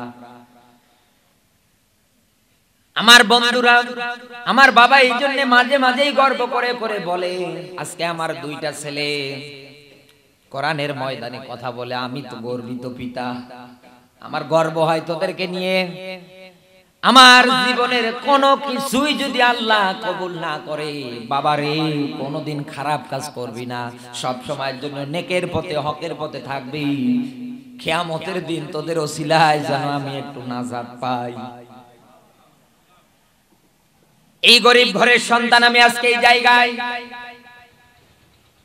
আমার এলাকার এই মানুষগুলো যখন ধান কাটতে আসে এই এলাকার মধ্যে, এলাকায় থাকাকালীন অবস্থায় চেহারাগুলো দেখি কত সুন্দর। এই যে সূর্যটা এত দূর মাইল থেকে তাপ দেয়, আপনাদের এই জায়গায় ধান কেটে এসে প্রচন্ড রোদ, পিঠের চামড়াগুলো পুড়ে পুড়ে যায়, কথা বলেন না কেন? চেহারাটা কালো হয়ে যায়, শুকিয়ে যায়, বাড়ি গেলে দূর থেকে দেখলে চেনাই যায় না, এটা আমার অমুক ভাই, এটা আমার অমুক চাচা, চেনাই যাচ্ছে না। কিয়ামতের ময়দানে এই সূর্যটা যখন আপনার মাথার একদম নিকটবর্তী হয়ে যাবে, এত পরিমাণে তাপ দেয়া শুরু করে দেবে। আজ এই দুনিয়ায় কত ভণ্ড পীরেরা আছে, মুরিদ বানিয়েছে। মাইজ ভান্ডারীর একটা ভিডিও দেখলাম আজকে, জঘন্যতম ভিডিও, মানুষদেরকে শিরকের দিকে নিয়ে যাচ্ছে, মাজারে সিজদা দিচ্ছে। খবরদার এই কাজ করবেন না। কোরআনের আয়াত বলছেন ওয়াসজুদ ওয়াক্তারিব, ঠিক আছে না হুজুর? নিকটবর্তী, আল্লাহর নিকটবর্তী যদি হতে চাও, মাধ্যম মালিককে সিজদা করো। কথা বলেন না, বলেন যা লাগবে মালিক দেবে। কিন্তু আমরা করছি কি? আকলা বাবা, পাগলা বাবা, ল্যাংটা বাবা, খেসুরি বাবার দরবারে গিয়ে সন্তান চায়, সিজদা করে। এই ভণ্ডামি কোন জায়গায় পেয়েছে? সরকারি জরিপে এই দেশে 48,000 পীরের দরবার বাংলাদেশে। এদেশ বিশ্বের ময়দানে এমন দেশ আছে 48,000 মানুষই, আর এদেশে 48,000 পীরের দরবার। শিরিক আর বেদাত চলতেছে। মুসলমান ঘরের মেয়ে হওয়ার পরেও, মুসলমানের সন্তান হওয়ার পরেও এই শিরিক আর বেদাতের দুর্নীতি বন্ধ করতে পারে না। কথা বলে, এই শিরিক আর বেদাতের কথা বলতে গিয়ে আমার যদি জেল হয়, ফাঁসি হয়, হোক। কারণ পৃথিবীর ময়দানে বেদাত মানুষদেরকে জাহান্নামের দিকে ঠেলে দেয়। এক কথা বলেন না, জাহান্নামের দিকে কোন মানুষ যদি শিরিক করে, সূরা নিসার 48 নম্বর আয়াত, এরপরে 116 নম্বর আয়াত, একই কথা মালিক বারবার বলেছে। আমার সঙ্গে কেউ যদি শিরিক করে, এ গুনাহ আমি মাফ করব না। অন্য গুনাহ, শিরিক ব্যতীত অন্য গুনাহ তাওবা যদি করে, ইচ্ছা করলে মালিক মাফ করে দেবে, কিন্তু শিরকের মতো অপরাধ মাফ করবে না। এই কথা বলেন না, ইন্না শিরক লা যুলমুন আযীম, নিশ্চয় শিরক সবচাইতে বড় জুলুম। কিন্তু এদেশের মানুষেরা করে কি? পাগলা বুঝ দেয় এরা। কিয়ামতের ময়দানে আমার বাবাজান জাহাজ নিয়ে বের হবে। কোন জায়গায় পেয়েছেন পারলে দেখান তো। কিয়ামতে আমার বাবাজান জাহাজ নিয়ে বের হবে। আলেম মানুষের জিজ্ঞাসা করে দেখেন, কিয়ামতের ময়দান হবে তামার ময়দান। এই কথা বলেন। উপর থেকে সূর্য যখন তাপ দেবে, তামা গরম হবে না ঠান্ডা হবে? গরম হবে। এই তামার ময়দানে মানুষ, আর ও বলছে আমার বাবাজান জাহাজ নিয়ে বের হবে, তোরা জাহাজে উঠবি আর জান্নাতে চলে যাবি। আপনি হয়তো বলতে পারেন যে হুজুর আপনি পীর বিরোধী কথা বলেন। হক্কানি পীর আলেম যারা আছে আমি তাদের বিরুদ্ধে না। আমি সিলেট শাহজালাল মাজার বলে এদেশের অনেক দরবারগুলোতে আমি ঘুরেছি। সিলেট শাহজালাল মাজারে যাওয়ার পরে আমি যে দৃশ্য দেখেছি অবাক হয়ে গেছি। শাহজালাল তো রহমতুল্লাহ আলাইহি ভালো ছিলেন, কিন্তু এখন তার মাজারে গিয়ে দেখেন প্রকাশ্যে সিজদা দেওয়া হচ্ছে। একটা লোক দেখার পরে ডাক দিয়ে বলছে, হুজুর দেখেছেন কি করলো লোকটা? কি করলো লোকটা? ডাকলাম কাছে, ভাই কি করলেন আপনি? কেন এই জায়গায় সিজদা দিলেন? এ তো সিজদা দেওয়ার জায়গা না, আপনি তো শিরক করলেন। সিজদা মাথা নত হবে একমাত্র কার কাছে? আরো জোরে বলেন কার কাছে? কিন্তু আপনি কি করলেন? আপনি এই জায়গায় সিজদা করলেন কোন কারণে? ওখানকার যারা খাদেম, যারা বাবার মুরিদ, অন্ধ ভক্ত যারা ছুটে এসেছে, তেরে এসেছে, ফতোয়া দেওয়ার জায়গা পাই না, বের হও। তার মানে ওদের ব্যবসায় ভাটা পড়ে যাচ্ছে। তাই ওরা জানতেছে এ যা ব্যাখ্যা শুরু করেছে, এই জায়গায় আমাদের বন্ধ হয়ে যাবে সব। আপনার যদি বিশ্বাস না হয়, সূরা একটা আয়াত বলছি আমি আপনাকে, সূরা ইনফিতর এর শেষের আয়াত। হাফেজ আলেম যারা বসে আছে জিজ্ঞাসা করে দেখবেন আয়াতটার ব্যাখ্যা। ইয়াউমা লা তামলিকু নাফসুল লিনাফসিন শাইআ ওয়াল আমরু ইয়াউমা ইযিল লিল্লাহ। আল্লাহ তাআলা বলছেন কিয়ামতে কারো কোনো কর্তৃত্ব, নেতৃত্ব, পাওয়ারগিরি, নেতাগিরি, সামসাগিরি কিচ্ছু চলবে না। আমি মালিক যাকে অনুমতি দেব শুধু তার। এক কথা বলেন না, মালিক ব্যতীত আর কারো পাওয়ারগিরি, নেতাগিরি চলবে না। আদম নবী বলছে ইয়া নাফসি, আমার কি হবে? ইব্রাহিম নবী খলিলুল্লাহ মুসলিম মিল্লাতের জাতির পিতা বলছে আল্লাহ আমার কি হবে, আমার কি হবে? ইসলামের দ্বিতীয় স্থানীয় আদম যাকে বলা হয়, হযরত নূহ আলাইহিস সালাতু ওয়াস সালাম করছে আল্লাহ আমার কি হবে, আমার কি হবে? আর তোমার বাবা জান জাহাজ নিয়ে আসবে। ভণ্ডামির মানুষকে বলা হয় মানুষ বুঝে না। আমার বন্ধুরা, যুবকদেরকে আমি ব্যাখ্যা দেওয়ার ক্ষেত্রে এতদূর পর্যন্ত আসলাম। এই কথাগুলো আমি বললাম কিয়ামতের ওই কঠিন ময়দান থেকে যুবকেরা যদি নাজাত পেতে চাও, এই যে নাভিটা, এই যে জিহ্বাটা দেখছো, এই জিহ্বাটা বের হয়ে নাভি পর্যন্ত ঝুলবে, মাথার মগজগুলো কান দিয়ে বেয়ে বেয়ে পড়বে। আল্লাহ তাআলা বলেন এমন ভয়ঙ্কর ময়দান আমি কায়েম করে ফেলবো। যুবক মানুষ যদি ওই ভয়ঙ্কর ময়দানের দৃশ্য দুনিয়ায় থাকাকালীন অবস্থায় দেখতে পারতো, তাহলে ওই যুবকটা সঙ্গে সঙ্গে বিদ্ধ হয়ে যেত। মহিলাদের পেট চিরে বাচ্চা বের হয়ে যাবে, এত ভয়ঙ্কর ময়দান। আল্লাহ পাক বলেন নবীজির মাধ্যমে ওই ময়দানের মধ্যে 7 প্রকার মানুষকে আল্লাহ আদর করে ভালোবেসে তার আরশের নিচের মধ্যে জায়গা দিয়ে দেবে।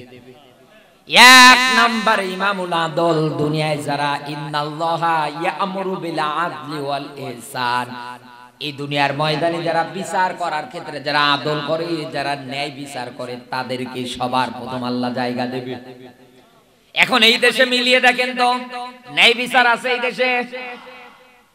এদেশে আজ ন্যায় বিচার নেই, যা হয় সব জুলুম, যা হয় সব অবিচার।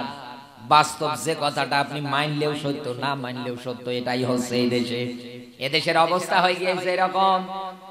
ছোট্ট একটা বাচ্চা বড়ই বাগানের মধ্যে ব্যাগ নিয়ে উঠেছে, বড়ই পারতেছে, বড়ই মালিক রাত জেগে জেগে পাহারা দেয়, এটা তার ব্যবসা। এখান থেকে লাভবাংশ যা আসে সে খেয়ে পরে বাঁচতে পারে।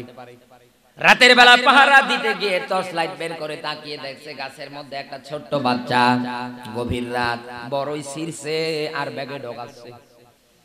ডাক দিয়ে বলছে নাম, জলদি করে নাম। না নামবে না। চিন্তা করছে ছোট মানুষ, ধমক দেই তাও কাজে আসে না। যদি 2-4টা মার দিয়ে দেয়, ওর বাবা আবার বলবে হ্যাঁ আমার ছোট্ট বাচ্চা না বুঝে এসেছে, কোন কারণে মেরেছে, কিছু বলতেও পারছে না। ওর একটু ভয় দেখাই তো। ডাক দিয়ে বলছে নাম বলছি, না হলে কিন্তু সকাল হলে তোর বাপের কাছে বিচার দেব, তোর বাপ তোরে আস্থা করে কেলানি দেবে। ছোট মানুষ হাসতেছে, কিরে বাবারে ভয় করো না? কি ভয় করব, আপনার চোখ শুধু আমার দিকে তাকান, অন্য দিকে চোখ যায় না। অন্য গাছে অন্য ডালে তাকিয়ে দেখেন, আমি তো এই ছোট্ট একটা পোটলা, ছোট্ট একটা ব্যাগ নিয়ে উঠেছি, একটু পরেই তো ভরে যাবে। পাশের গাছের ডালে তাকিয়ে দেখেন আমার বাবা উঠেছে বস্তা নিয়ে, ও কিন্তু সহজে ভরবে না। লাইট মেরে তাকিয়ে দেখছে, তাই তো নিচে মাথায় হাত দিয়ে ডাক দিয়ে বলছে আল্লাহ বিচার দেব কারে? এই দেশের মধ্যে আজ আপনি মিলিয়ে দেখেন বিচার দেওয়ার মতো জায়গা পরিবেশ এই দেশে নেই। বিচার যারা দিতে যায় ওরাই মাইর খায়। ও বাংলার বিচারক যারা আছেন, আপনি আপনার পরিবারের গার্ডিয়ান, আপনি আপনার পরিবারের বিচারক।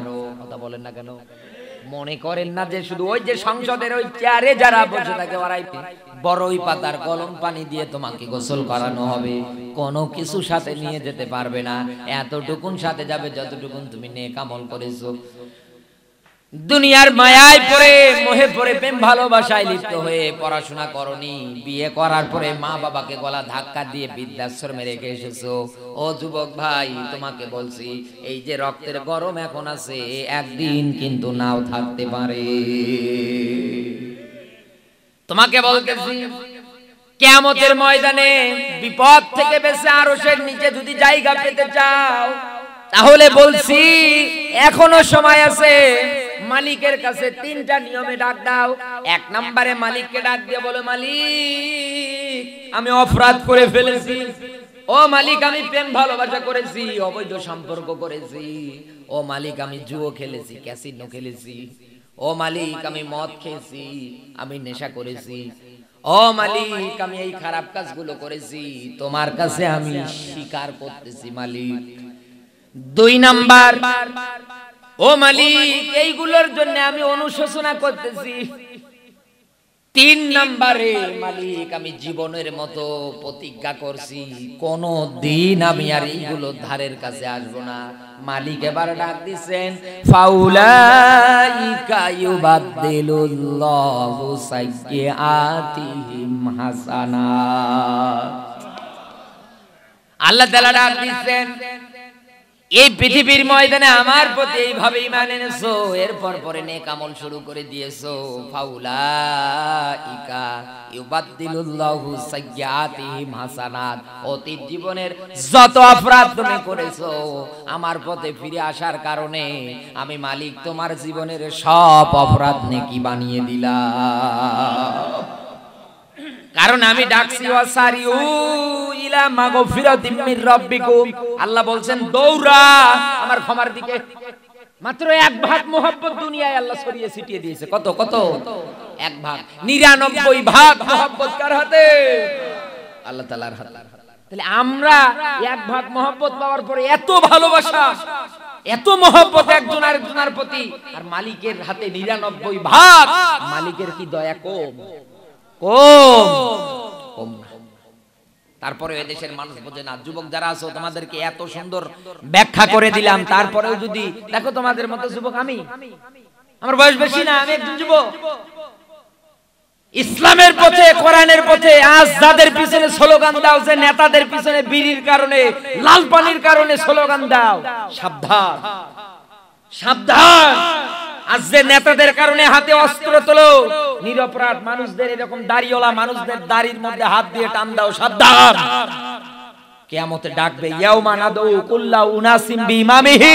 প্রত্যেকটা মানুষকে ডাকবে আল্লাহ নেতার সাথে।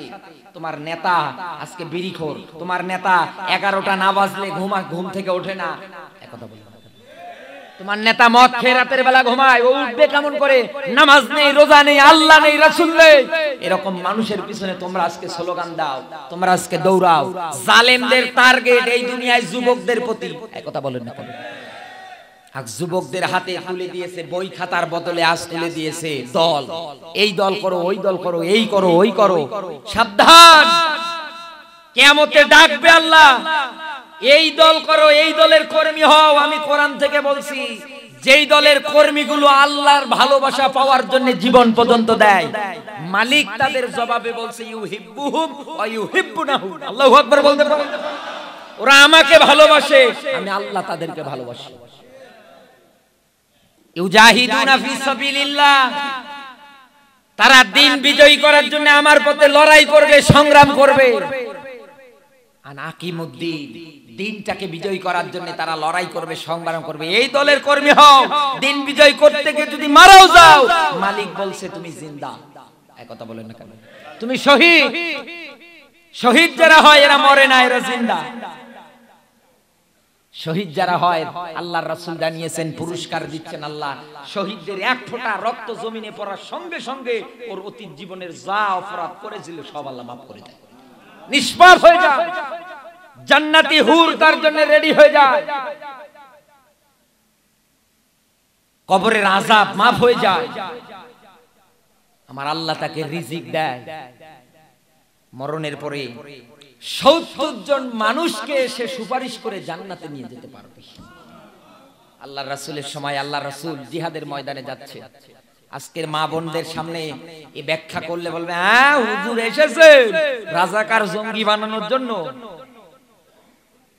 মা বোন যারা আছেন তাদেরকে বলছি, দেখেন রাসূলের সময় কি পরিমাণ দিন বিজয়ী করার জন্য মেয়েদের কি পরিমাণ আকাঙ্ক্ষা, একজন শহীদের মা হয়ে কিয়ামতের ময়দানে দাঁড় হবে, কি পরিমাণ তার আকাঙ্ক্ষা। নবীজি আমার জিহাদের ময়দানে যাচ্ছেন, সাহাবীরা রেডি হয়ে গিয়েছে। আল্লাহর নবী আমার নিজের সেনাপতির দায়িত্ব পালন করবে উহুদের ময়দানে। উহুদের ময়দানে যুদ্ধের সেনাপতির দায়িত্ব পালন করবে নবীজির চাচা আমির হামজা। একটার পর একটা সাহাবী এইভাবে যাচ্ছেন জিহাদের ময়দানে। একজন মহিলা ছোট্ট একটা বাচ্চাকে, দুধ খাওয়া বাচ্চাকে নবীজির সামনে এনে উৎসর্গ করে দিচ্ছে, হে নবী দাঁড়ান। আল্লাহর নবী আমার দাঁড়িয়ে গেলেন। পর্দা সহকারে মহিলাটা নবীজির সামনে আসলেন। ছোট্ট দুধের বাচ্চাটাকে নবীজির সামনে দিয়ে ডাক দিয়ে বলছে, হে নবী, এই দুধের বাচ্চাটা আপনি নিয়ে যান জিহাদের ময়দানে।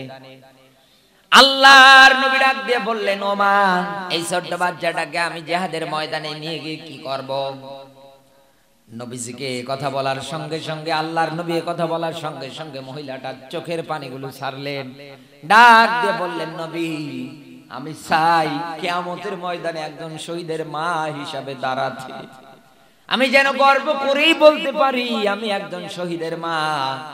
এইটার জন্য আমার এই বাচ্চাটাকে উৎসর্গ করছি। হ্যাঁ নবী, আমি এই কারণেই দিচ্ছি, কাফের বেঈমানেরা যখন আপনার দিকে তীর মারবে আপনার জানটা যেন হেফাজতে থাকে।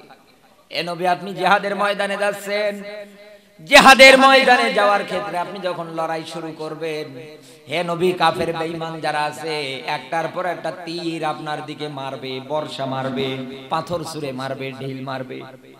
হে নবী, আপনাকে বিদায় করার জন্য সর্বাত্মক চেষ্টা চালাবে। ওগো নবীজি, আপনার দিকে যখন কাফের বেঈমানেরা তীর মারতে শুরু করবে, বর্ষা মারতে শুরু করবে, আমার এই ছোট্ট বাচ্চাটাকে আপনি ঢাল হিসাবে ব্যবহার করবেন।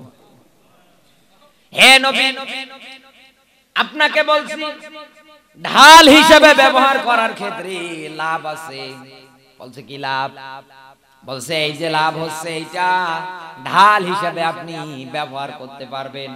কাফের বেঈমান যারা আছে ওরা যখন তীর নিক্ষেপ করে দেবে, আমার এই ছোট্ট বাচ্চার গায়ের মধ্যে যখন লাগবে, আস্তে করে তীরটা হাত দিয়ে ধরবেন, এরপরে টান দেবেন, সঙ্গে সঙ্গে তীরটা বের হয়ে আসবে। আবার কাফের বেঈমান যারা আছে তাদের দিকে ছুঁড়ে মারতে পারবেন। এইভাবে বর্ণনা দিচ্ছে। হে নবী, আমার চাওয়া কিয়ামতের দিন আমি একজন শহীদের মা হিসাবে দাঁড় হতে চাই। আজকে আমাদের আকাঙ্ক্ষা, এই চিন্তা টেন্ডেন্সি আমাদের অনেকেরই নেই। আমার বন্ধুরা, এই কারণে বলতেছি, যুবক ভাই যারা আছো, জীবনটা নষ্ট করে দিও না, হেলায় ফেলায় কাটিও না। কিয়ামতের ময়দানে মালিক ডাক দিয়ে বলবে, বান্দারে বলতো জীবনকালটা কেমনে কাটিয়েছিস। এরপরে ডাক দিয়ে বলবে, বান্দারে বলতো দুনিয়ার ময়দানে তোকে যৌবনকাল দিয়েছিলাম, কেমনে কাটিয়েছিস। এরপরে ডাক দিয়ে বলবে, বান্দারে বলতো দুনিয়ায় তোকে আমি সম্পদাদি দিয়েছিলাম, এইগুলো কেমন কেমন করে ব্যয় করলি। এরপরে জিজ্ঞাসা করে ডাক দিয়ে বলবে, বান্দা বলতো দুনিয়ার ময়দানে এই সম্পদাদি টাকা পয়সা খরচ করেছিস কোন জায়গায়। এরপরে জিজ্ঞাসা করবে, যতটুকুন জেনেছিলি কতটুকুন তোর আমল ছিল বল। আল্লাহর নবী বলেন, কিয়ামতের ময়দানে এই পাঁচটা প্রশ্নের আনসার না দেওয়া পর্যন্ত বানি আদম এক কদম সামনেও যেতে পারবে না, পিছনেও যেতে পারবে না, জায়গায় দাঁড়িয়ে থাকবে। কিয়ামতের ময়দানটাকে ভয় করেন, দুনিয়ার জীবনটা কিছুই না। দুনিয়ার রঙ্গমেলায় পড়ে আপনার জীবনটা নষ্ট করে দিয়েন না। আল্লাহ তাআলা এই দুনিয়ার মোহে থেকে আমাদেরকে যেন হেফাজত করে, বলেন আমিন। আরো জোরে বলেন আমিন। তাহলে এখান থেকে একটা শিক্ষা নিয়ে বাড়ি যাই। রব্বানা আতিনা ফিদ দুনিয়া হাসানাতাও ওয়া ফিল আখিরাতি হাসানাতাও ওয়া কিনা আযাবান নার। কিয়ামতের ময়দানে এই শিক্ষাটা নিয়ে আমরা যেন দাঁড় হতে পারি মালিকের সামনে। আজকের পর থেকে আমাদের চাওয়া হবে শুধু দুনিয়া না। কথা বলেন না কেন? যে আল্লাহ আমাদের শুধু দুনিয়া দিও না। এই শুধু দুনিয়া নেওয়ার কারণে ফেরাউন দুনিয়ার থেকে লাঞ্ছিত কর অবস্থায় বিদায় নিয়ে চলে গিয়েছে। এই দুনিয়ার মোহে পড়ে ফেরাউন লাঞ্ছিত কর অবস্থায় বিদায় নিয়ে গিয়েছে, তার তাওবাটা পর্যন্ত তুমি কবুল করনি। এরকম হাজার হাজার ব্যাখ্যা আছে। ও মালিক, তোমার কাছে চাওয়া শুধু দুনিয়া না, আখিরাতের কল্যাণ দাও। এটা আমাদের চাওয়া। দুনিয়ার পাশাপাশি আপনি আমাদের আখিরাতের কল্যাণ দেন। এরপর পরে জাহান্নামের আযাব থেকে আপনি আমাদেরকে বাঁচান। আমরা এই দোয়া কি করতে পারবো না? জাহান্নাম থেকে কি আমরা বাঁচতে চাই না?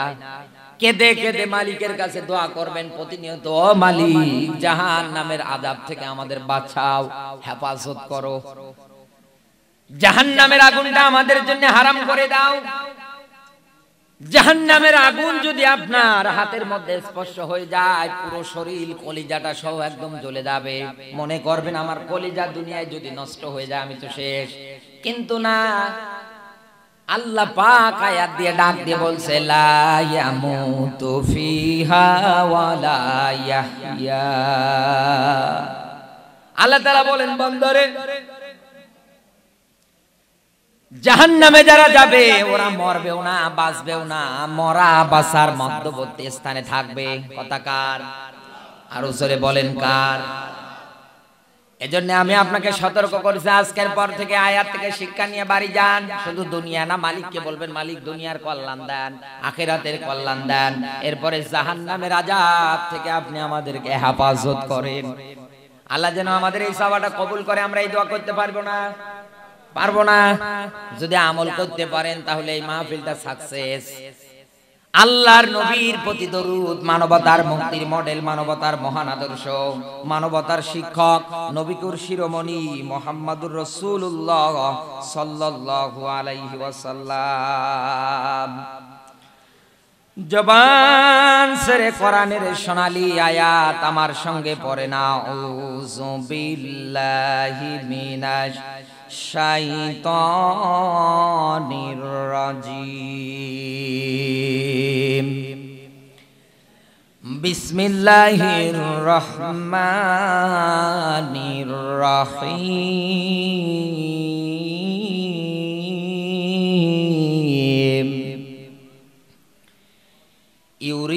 ইউরিদুনা লিয়ুতফিউ নূরাল্লাহি বিআফওয়াহিহিম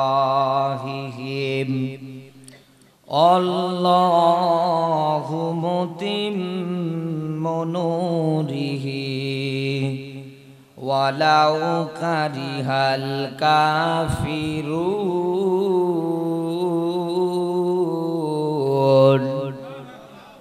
সূরা সাফ। কোন সূরা? আরো জোরে বল।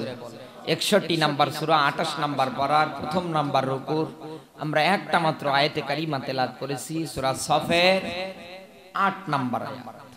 মনে থাকবে তো কোন সূরা থেকে আলোচনা হয়েছে? মনে থাকবে? আগামী কালকে কেউ যদি জিজ্ঞাসা করে মনে থাকবে? হ্যাঁ। আল্লাহ তাআলা ডাক দিচ্ছেন, ইউরিদুনা লিয়ুতফিউ নূরাল্লাহি বিআফওয়াহিহিম। হে নবী, এই দুনিয়ার ময়দানে কাফের বেঈমান যারা আছে, যতই চেষ্টা চালাক না কেন, মুখের ফোক্কার দিয়ে ইসলামের আলো, কোরআনের আলোটা বন্ধ করে দেবে, নিভিয়ে দেবে।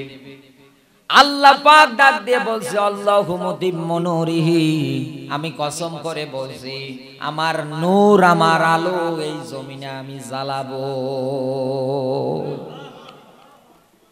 কসমটা কেটেছে কে? আরো জোরে বলেন। আল্লাহ রাব্বুল আলামিন কসম করে ডাক দিয়ে বলছে আমার নূর, আমার আলো আমি জ্বালাবই। যদিও কাফের বেঈমান যারা আছে অপছন্দ করে। দিনের দাওয়াত দিয়েছিলেন ইব্রাহিম আলাইহিস সালাতু ওয়াস সালাম। দিনের দাওয়াত দিতে এসে দিন বিজয়ী করার জন্য নমরুদ তার উপরে এত জুলুম, এত নির্যাতন শুরু করে দিলেন। একটা পর্যায়ে তাকে আগুনের মধ্যে পর্যন্ত নিক্ষেপ করে ফেললেন। নমরুদ দের অগ্নিকাণ্ডে হযরত ইব্রাহিম আলাইহিস সালাতু ওয়াস সালাম পড়ে গেলেন। আমার আল্লাহ পাক বলেন, ওয়া কানা হাক্কান আলাইনা নাসরুল মুমিনিন। আল্লাহ তাআলা বলেন, এই দুনিয়ায় আমার ঈমানদারেরা, মুত্তাকিরা দিন বিজয়ী করতে গিয়ে যখন বিপদে পড়ে, আমি মালিকের পক্ষ থেকে তাদেরকে সাহায্য করা ওয়াজিব হয়ে যায়। সুবহানাল্লাহ বলতে পারেন না?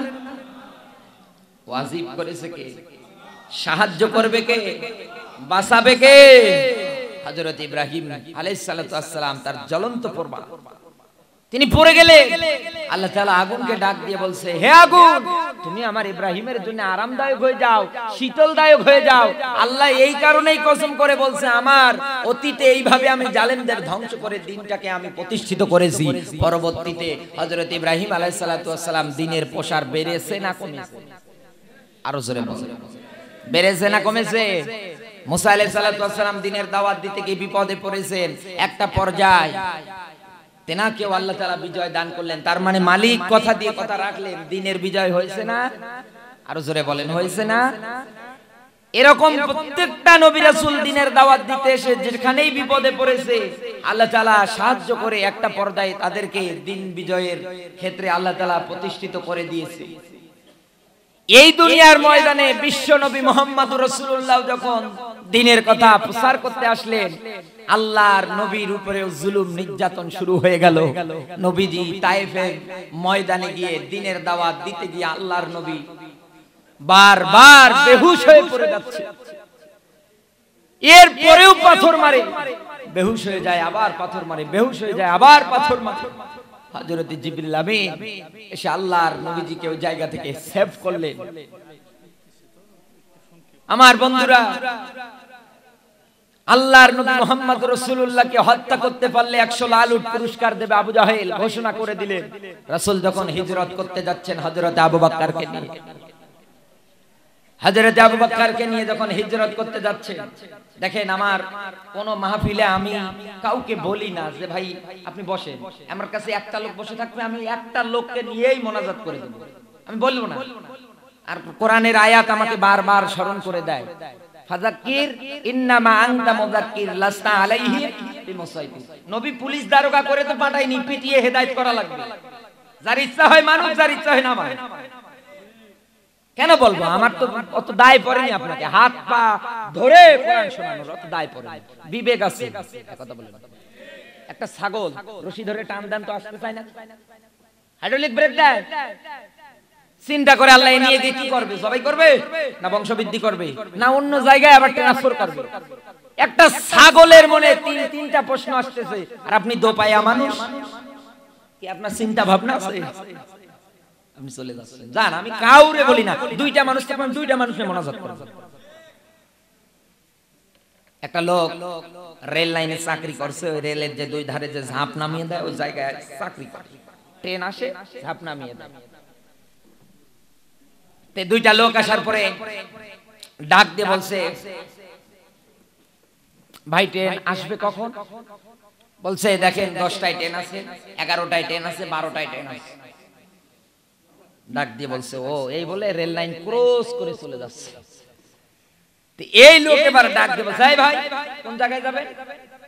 বললেন না? বলছে আরে ভাই এই রেল লাইন পার হবো তাই। আমার কথা বুঝলেন? ও রেল লাইন পার হবে তাই জিজ্ঞেস করছে কখন ট্রেন আসবে, কি চিন্তা দেখেছে? আর আমাদের চিন্তা সারা। আপনি উঠে যান, আমি কিছু বলবো না।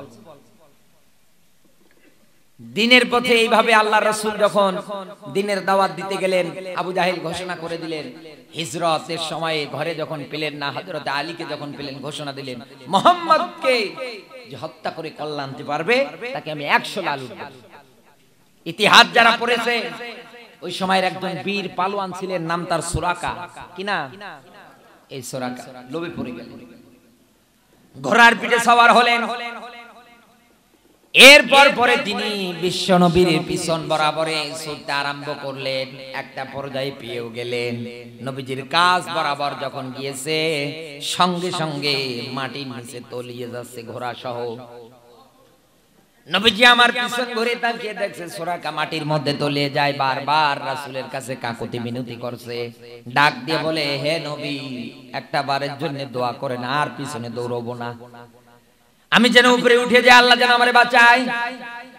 নবীজি আমার নরম হৃদয়ের মানুষ, কেউ যদি কষ্ট দিত নবীজি মনে রাখতেন না। আল্লাহর নবীর স্বভাব প্রকৃতি ছিল অন্যরকম। নবীজি আমার 3 দিনের ক্ষুধার্ত শরীরটা নিয়ে ফাতেমার বাড়িতে রওনা করলেন। যে দেখলেন কোনো খাবার আছে নাকি, গিয়ে তাকিয়ে দেখছে হাসান হোসাইন খাবারের জন্য মাটিতে গড়াগড়ি দেয়, পেটে কিছু নেই। ও মুসলমান, দিন বিজয় করতে গিয়ে সাহাবীরা গাছের লতা পাতা খেয়ে জীবন ধারণ করেছে। আজকে আপনি এত আরামে আছেন, এত সুখে আছেন, এত কথায় আছেন, মালিক তো ওয়াদা করেছে, মালিক তো ডাক দিয়ে বলছে আমার নূর আমার আলো আমি জ্বালাবো। তাহলে এই দুনিয়ার ময়দানে কেন আপনি আপনার জান দিয়ে, আপনার সম্পদ দিয়ে, মাল দিয়ে দিন বিজয়ের কাজে আপনি আসতেছেন না? দিন বিজয় হলে তো আমাদেরই লাভ। কোরআনের শাসন এই দেশে কায়েম হয়ে যাবে, চোরদের বিচার হবে, ঘুষখোরদের বিচার হবে, সুদখোরের বিচার হবে। কথা বলেন, পুরো জমিনটা হয়ে যাবে জান্নাতের বাগান। কেন আপনি আমার কথা শোনার পরে রাগ করেন বলেন তো? আজ এই দেশের মায়েরা নিজের যৌবন নিয়ে রাতের বেলা বের হতে পারে না, যেতে পারে না, রাস্তাঘাটে ধর্ষণ হয়। কথা বলেন না কেন? এই দেশের পুলিশ ভাইরা যারা আছে টেনশনে আছে, মাদক দ্রব্য এত পরিমাণে যুবকেরা এখন পান করছে, রাতের ঘুম হারাম করে ভাইরা আমার ডিউটি করে, কথা বলেন না কেন? এই দেশের চেয়ারম্যান মেম্বার যারা আছে বিচার করে কুল পাচ্ছে না।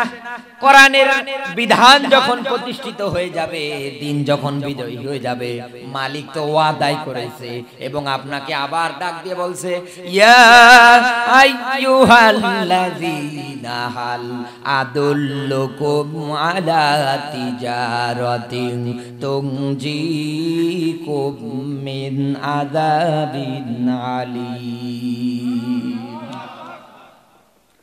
এটাও সূরা সাফের 6 নম্বর আয়াত। আল্লাহ ডাক দিচ্ছেন, ইয়া আইয়ুহাল্লাযীনা আমানু হাল আদুল্লুকুম আলা তিজারাতিন তুনজিকুম মিন আযাবিন আলীম। এ বান্দা আমার সঙ্গে ব্যবসা কর। দিন বিজয়ের ক্ষেত্রে আল্লাহ ব্যবসা করার কথা, চুক্তিবদ্ধ হওয়ার কথা বলতেছেন। হে বান্দা, নিজের জীবন সম্পদ দিয়ে আমার সঙ্গে চুক্তিবদ্ধ হয়ে যা। তুনজিকুম মিন আযাবিন আলীম, আমি মালিক তোকে জাহান্নামের আগুন থেকে বাঁচাবো। তোকে জাহান্নামের আগুন থেকে বাঁচানোর দায়িত্ব আমার। কথা কার? আরো জোরে বলেন কার? আল্লাহর নবী 3 দিনের ক্ষুধার্ত। দেখেন, শ্রেষ্ঠ মানুষ যদি দোয়া করতেন, মালিক এই অহুদ পাহাড়টা তুমি আমার জন্য সোনা বানিয়ে দাও, আল্লাহ মুহূর্তে বানিয়ে দিতেন। কি কষ্ট! হযরতে ওমর রাসূলের কাছে আসলেন। দিন এমনি আসেনি, ইসলাম একদিনে আসেনি। হযরতে ওমর রাসূলের কাছে আসলেন, আল্লাহর রাসূল খেজুর পাতার চটির মধ্যে শুয়ে আছে। এত সুন্দর আল্লাহর রাসূল ছিলেন, সুবহানাল্লাহ। আল্লাহর রাসূল শুয়েছিলেন খেজুর পাতার চটির মধ্যে, পিঠের মধ্যে দাগ পড়ে গিয়েছে, লাল লাল হয়ে গিয়েছে। হযরত ওমর কেঁদে ফেলে ডাক দিয়ে বললেন, হে নবী, আপনি একটা বার শুধু বলেন, আমি আপনার জন্য উন্নত মানের তোশকের ব্যবস্থা করে দেব। এটাতে আপনি ঘুমাবেন। হে নবী, আপনার পিঠের দিকে আমি তাকাতে পারছি না, দেখেন না লাল লাল দাগ হয়ে গিয়েছে, আপনার এই হাতগুলোতে লাল লাল দাগ হয়ে গিয়েছে। হে নবী, আমি পারছি না আপনার দিকে তাকাতে। আল্লাহর নবী ডাক দিয়ে বলেন, ওমর, আমি নবী তো দুনিয়ায় শান্তি করার জন্য আসিনি, আমি এসেছি কষ্ট করার জন্য। তায়েফের মানুষের এত মারলো, তারপরেও রাসূলুল্লাহ জিবরিলকে ডাক দিয়ে বলে, জিবরিল, আমি যদি বদদোয়া করি, তায়েফবাসীকে যদি ধ্বংস করে দাও, পরবর্তীতে আমি দ্বীনের দাওয়াত কাদের কাছে নিয়ে আসব? কাদের কাছে নিয়ে আসব? এটাই আমার নবী, শ্রেষ্ঠতম নেতা। আজ সব নেতারা যদি বিশ্ব নবীর মতো আদর্শ চরিত্রবান হতো, এই দেশে কোনোদিন কেউ রাস্তার টাকা, ব্রিজের টাকা মেরে খেতে পারত না, রাস্তা ডেলিভারি রোড হতো না। কিন্তু আমরা হতে পারি না। আমার বন্ধুরা, আর দীর্ঘায়িত করব না আমি। আল্লাহর নবী আমার 3 দিনের ক্ষুধার্ত শরীরটা নিয়ে চললেন, গিয়ে তাকিয়ে দেখেন হাসান হোসেন মাটিতে গড়াগড়ি দেয়। নবীজির ক্ষমার দৃষ্টিটা বলতেছি, আল্লাহর নবী মুহাম্মদুর রাসূলুল্লাহ সাল্লাল্লাহু আলাইহি ওয়াসাল্লাম বুঝতে পারলেন এরাও ক্ষুধার্ত। দরজার মধ্যে আসলেন, ডাক দিলেন, মা ফাতেমা, 3 দিনের ক্ষুধার্ত আমি, কোনো কিছু খাবার থাকলে দাও। ফাতেমা তুজ-জোহরা ডাক দিয়ে বললেন, বাবা। তাকিয়ে দেখেন হাসান আর হোসাইন মাটির মধ্যে গড়াগড়ি দেয়, খাবার নেই, আমরাও না খেয়ে আছি। নবীজি কথাটা শোনার সঙ্গে সঙ্গে চললেন এক ইহুদির খেজুর বাগানে। খেজুর বাগানে যাওয়ার পরে ডাক দিয়ে বললেন, ইহুদি, আমি তোমার কাছে এসেছি, কোনো কাজ থাকলে দাও। নবীদের ক্ষেত্রে ভিক্ষা করে খাওয়া জায়েজ নেই, হারাম। কথা বলেন না কেন? এই দুনিয়ায় যারা কাজ করে খায় তারা তো আল্লাহর বন্ধু।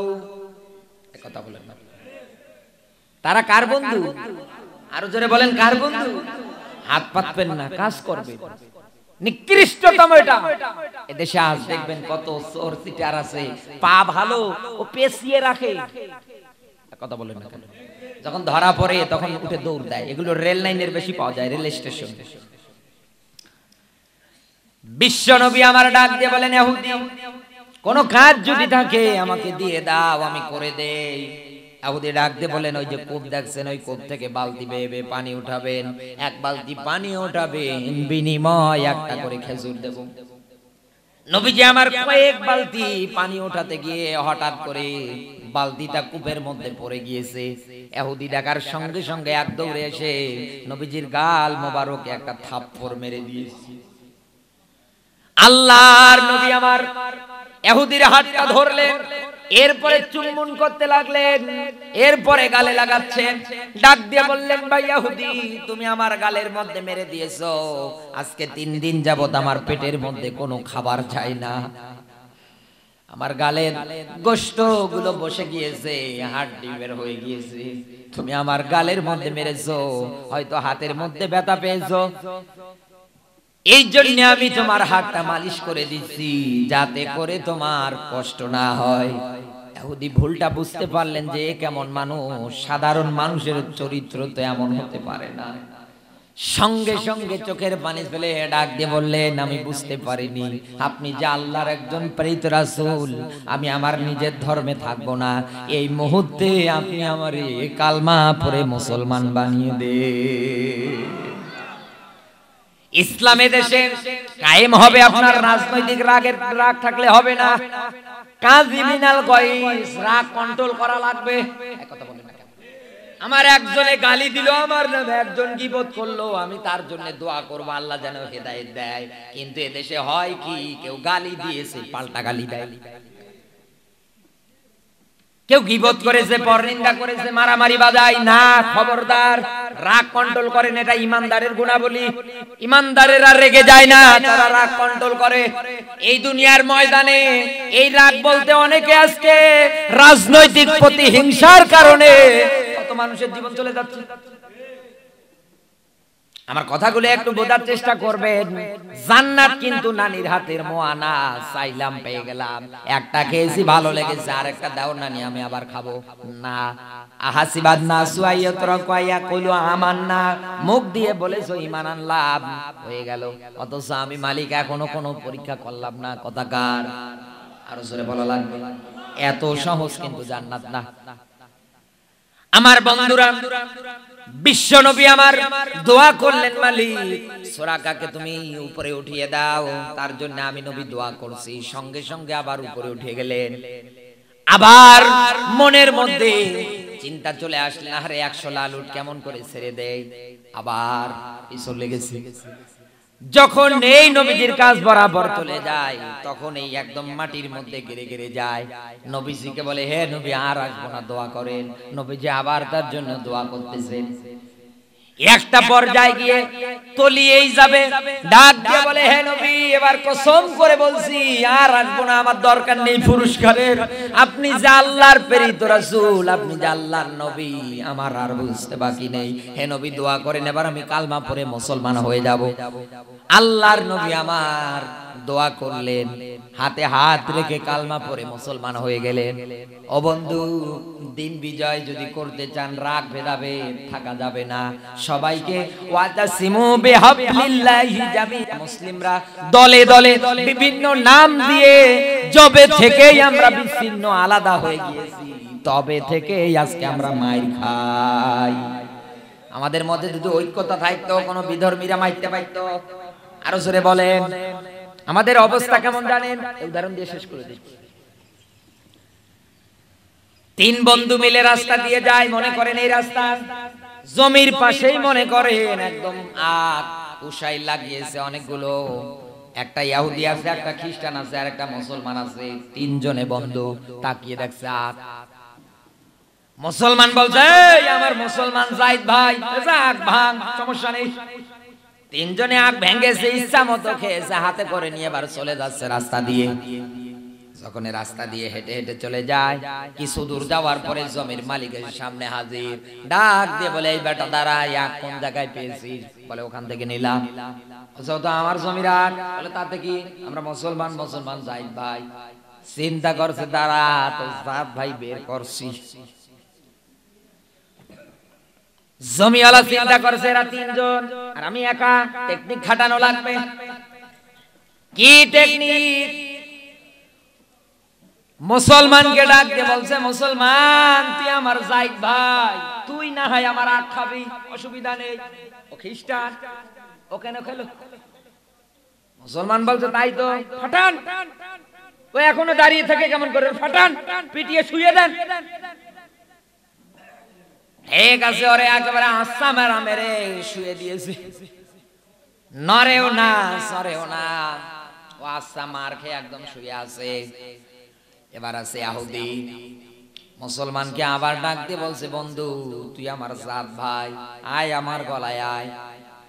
কিন্তু এই যে বেটা ইহুদি, এ তো অন্য রাষ্ট্রের লোক, এ আমার কেন আগ ভাঙবে? তো চোর, আর চোরের দেশে, এই দেশে তো চোরের কোনো জায়গা হবে না। মুসলমান বলছে, বেটা চুরি করে খাও বলে খেতে পারো না, ফাটান। ওরেও মেরে শুয়ে দিয়েছে। মুসলমান এবার মুস্কি মুস্কি হাসে আর ডাক দিয়ে বলে, বেটা তুই একা, বাটাম ফাটাবো এবার তোর। এইবার ওরে ডাক দিয়ে বলছে, বেটা তোর কি জানা নেই রাসূলের হাদিস কি পড়িসনি? এই দুনিয়ার ময়দানে কোন জিনিস না বলে খাওয়া চুরির মতো সমান অপরাধ। এবার ওরেও মেরে শুয়ে দিয়েছে। এখান থেকে শিক্ষা নেন, তিনজনে যদি প্রথমেই ঐক্যতাবদ্ধ হয়ে যেত, আকলার বাবার ক্ষমতা ছিল না গায়ে হাত দেওয়া। কথা বলেন না কেন? কারণ এরা তিনজনে একা, গায়ে হাত দেওয়ার শক্তি ছিল না। কিন্তু হলো কি, পুরোটা উল্টো হয়ে গেল, আলাদা হয়ে গেল। এই জন্য দেখা গেল ঐক্যতা না থাকার কারণে মার খেলো, জমির মধ্যে শুয়ে পড়ে গেল। আমাদের ঐক্যতা দরকার। কিসের কওমি, কিসের আলিয়া, কে জামাত, কে চরমনাই, কে আওয়ামী লীগ, কে বিএনপি, যাই করেন আমরা মুসলমান, আমরা ভাই ভাই। কথা বলেন না কেন? আপনার প্রতি আমার কেন রাগ থাকবে? আপনার প্রতি আমার কেন হিংসা থাকবে? আপনি মুসলমান, আমি মুসলমান, এটাই বড় পরিচয়, আমরা ভাই ভাই। ওই মানুষের কথার চেয়ে আর কার কথা উত্তম হতে পারে, যে মানুষদেরকে আল্লাহর দিকে ডাকে, ইসলামের দিকে ডাকে, ভালোর দিকে ডাকে। এরপরে বলে, ওয়াকালা ইন্নানি মিনাল মুসলিমিন, আল্লাহ আমি তো মুসলমান। সুবহানাল্লাহ বলতে পারেন না? কিন্তু আমরা এদেশে আছি, ভাগ হয়ে গেছি। আহলে হাদিস যারা করে তাদের একটা বদ অভ্যাস আছে, একটা আছে আহলে হাদিসের। আমি দেখেছি একটা ভিডিওর মধ্যে, টুপি মাথায় দিয়েছে আর টুপি নিয়ে পর্যন্ত মারামারি করছে ওরা। কেন? আপনি করেন, আমার নিষেধ নেই। আপনি করেন, আমার নিষেধ নেই। আপনি ওই তরিকায় নামাজ পড়েন, আমার নিষেধ নেই। আপনি আমার ভাই, কেন আপনার প্রতি আমার রাগ থাকবে? আপনি কেন মাথার টুপি খুলে ছিঁড়ে ফেললেন? বলেন।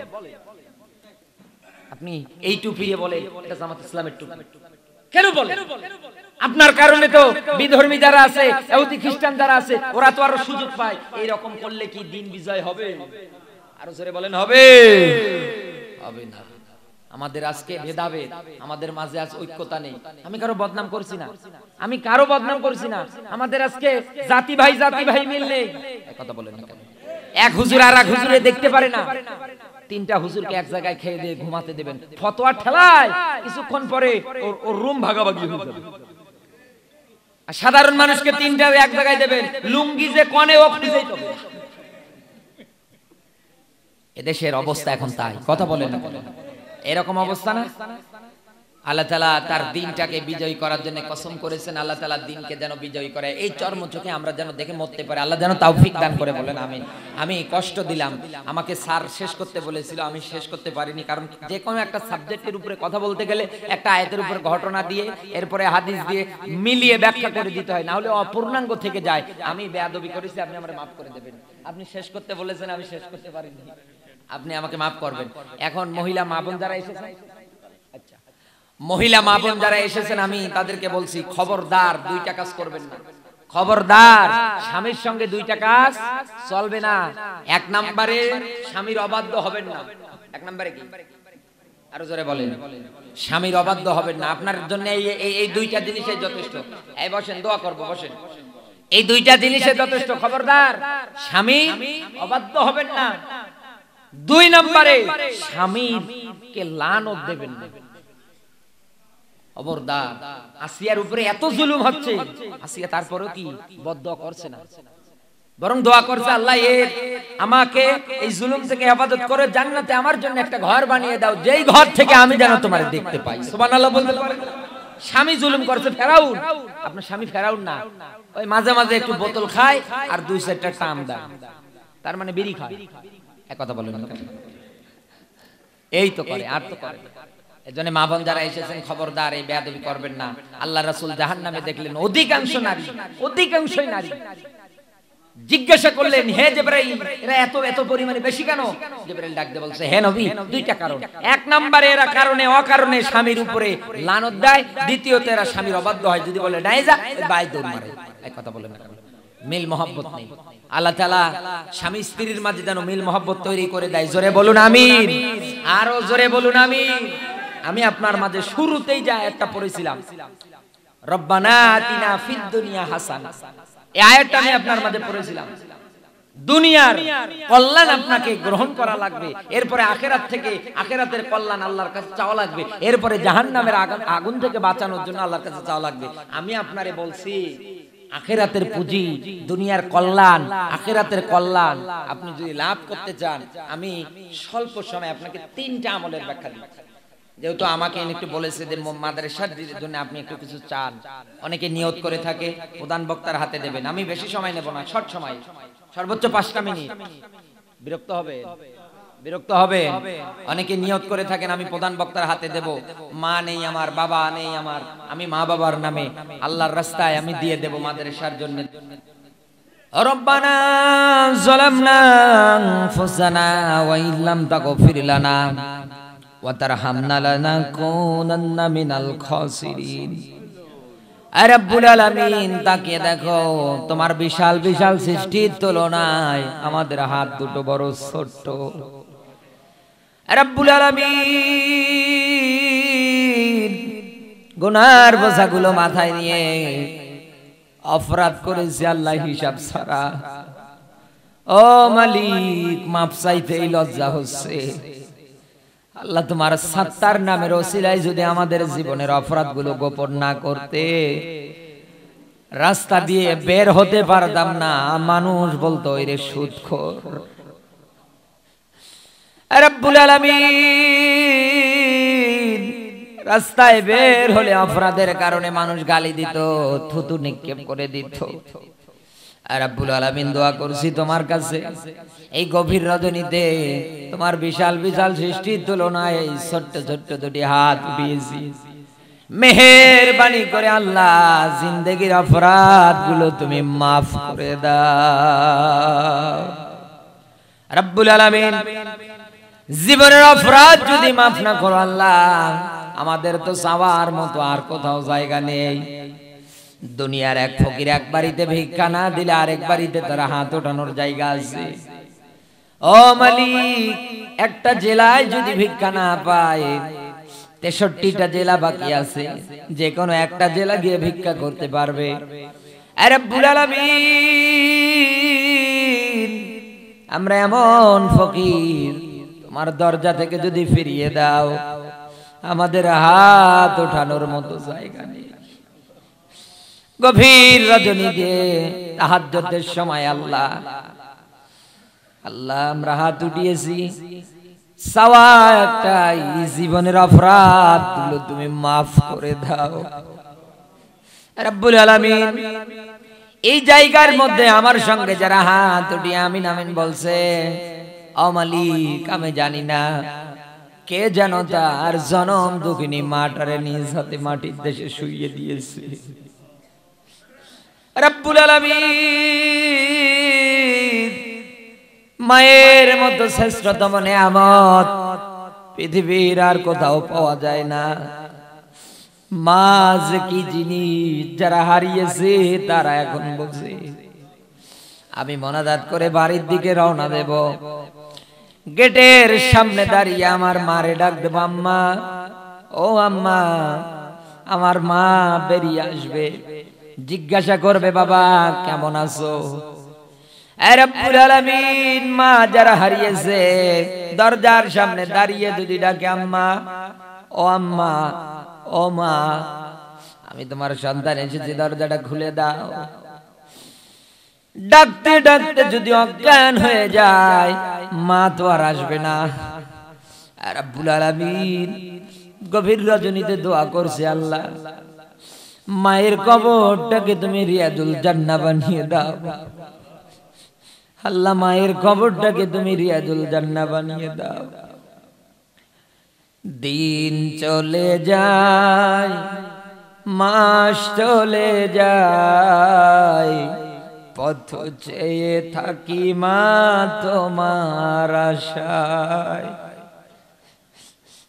দিন চলে যায়, মাস চলে যায়, পথ চেয়ে থাকি মা তোমার আশায়।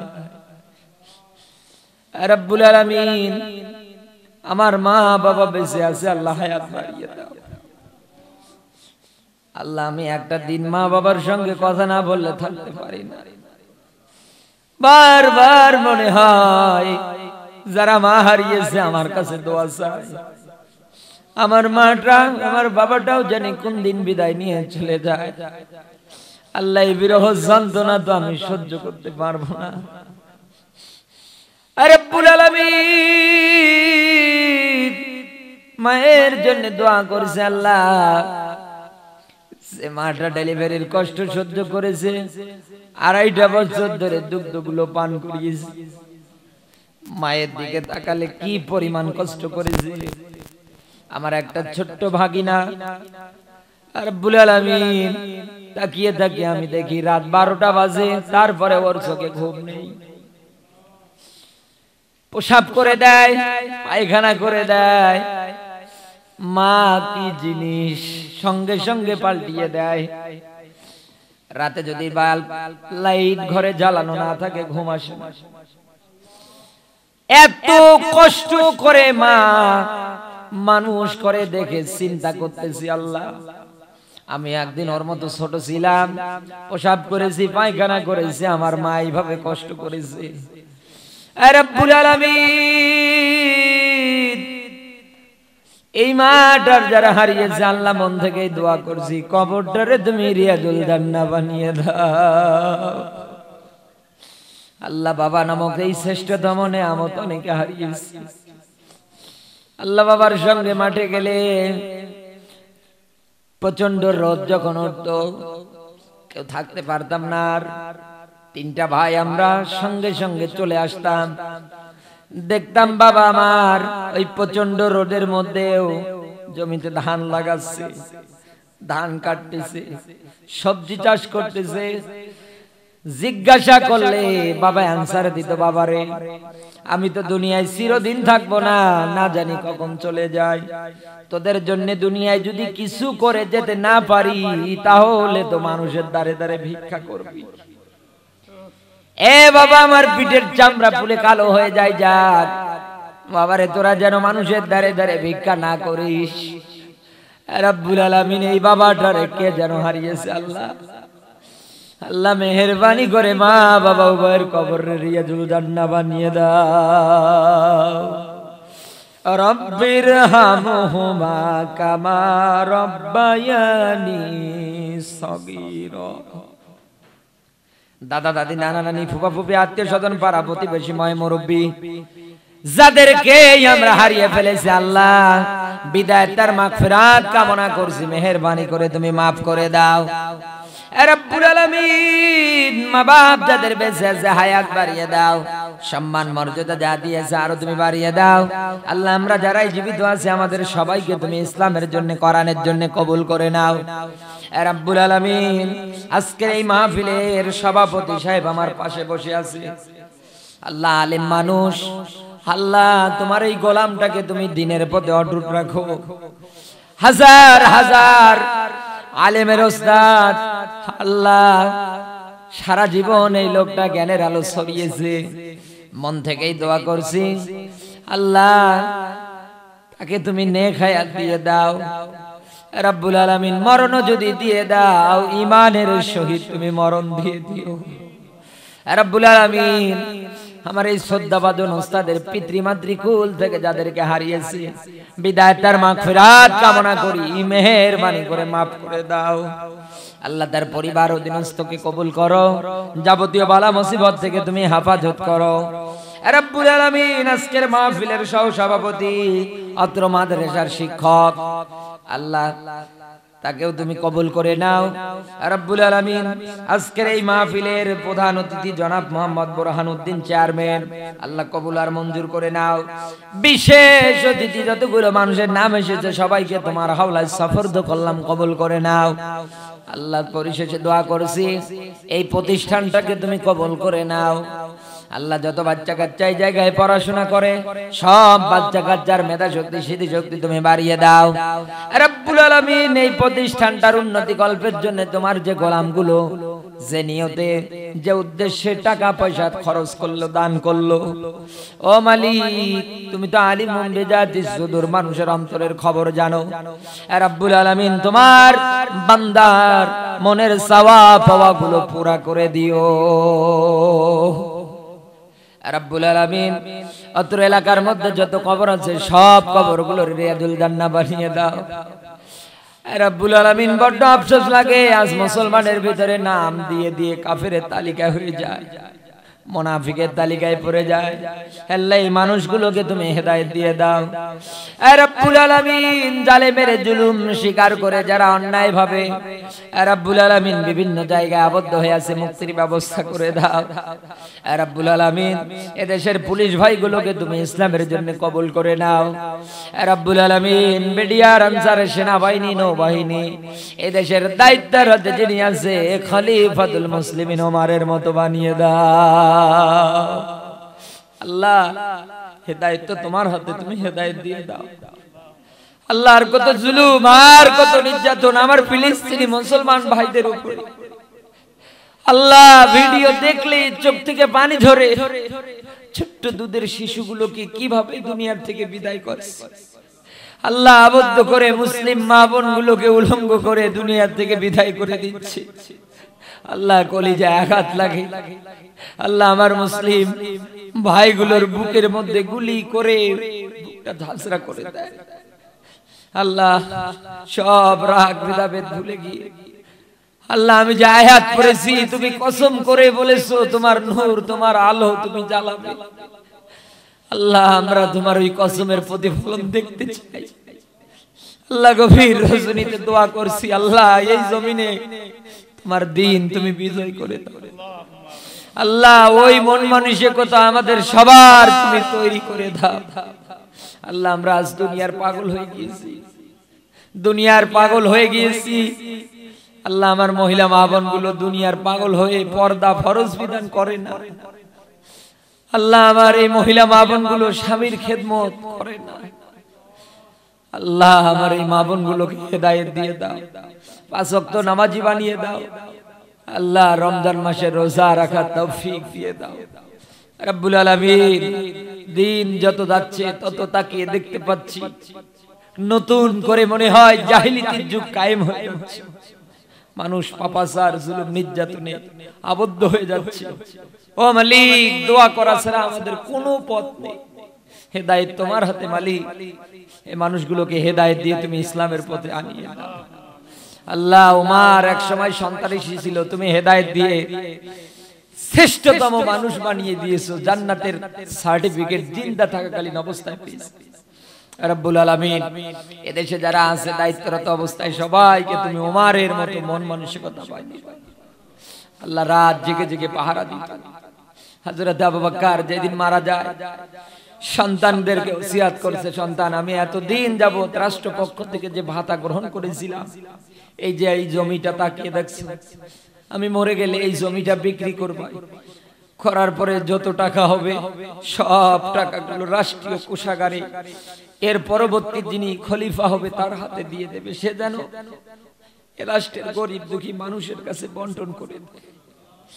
আমি আবু বকর রাষ্ট্রের দায়িত্ব পালন করতে গিয়ে না জানি কারো খোঁজ খবর নিতে পেরেছি, আবার কারো পারিনি, অথবা কারো মনে কষ্ট দিয়ে ফেলেছি। সবাই যেন আমারে মাফ করে দেয় আল্লাহ।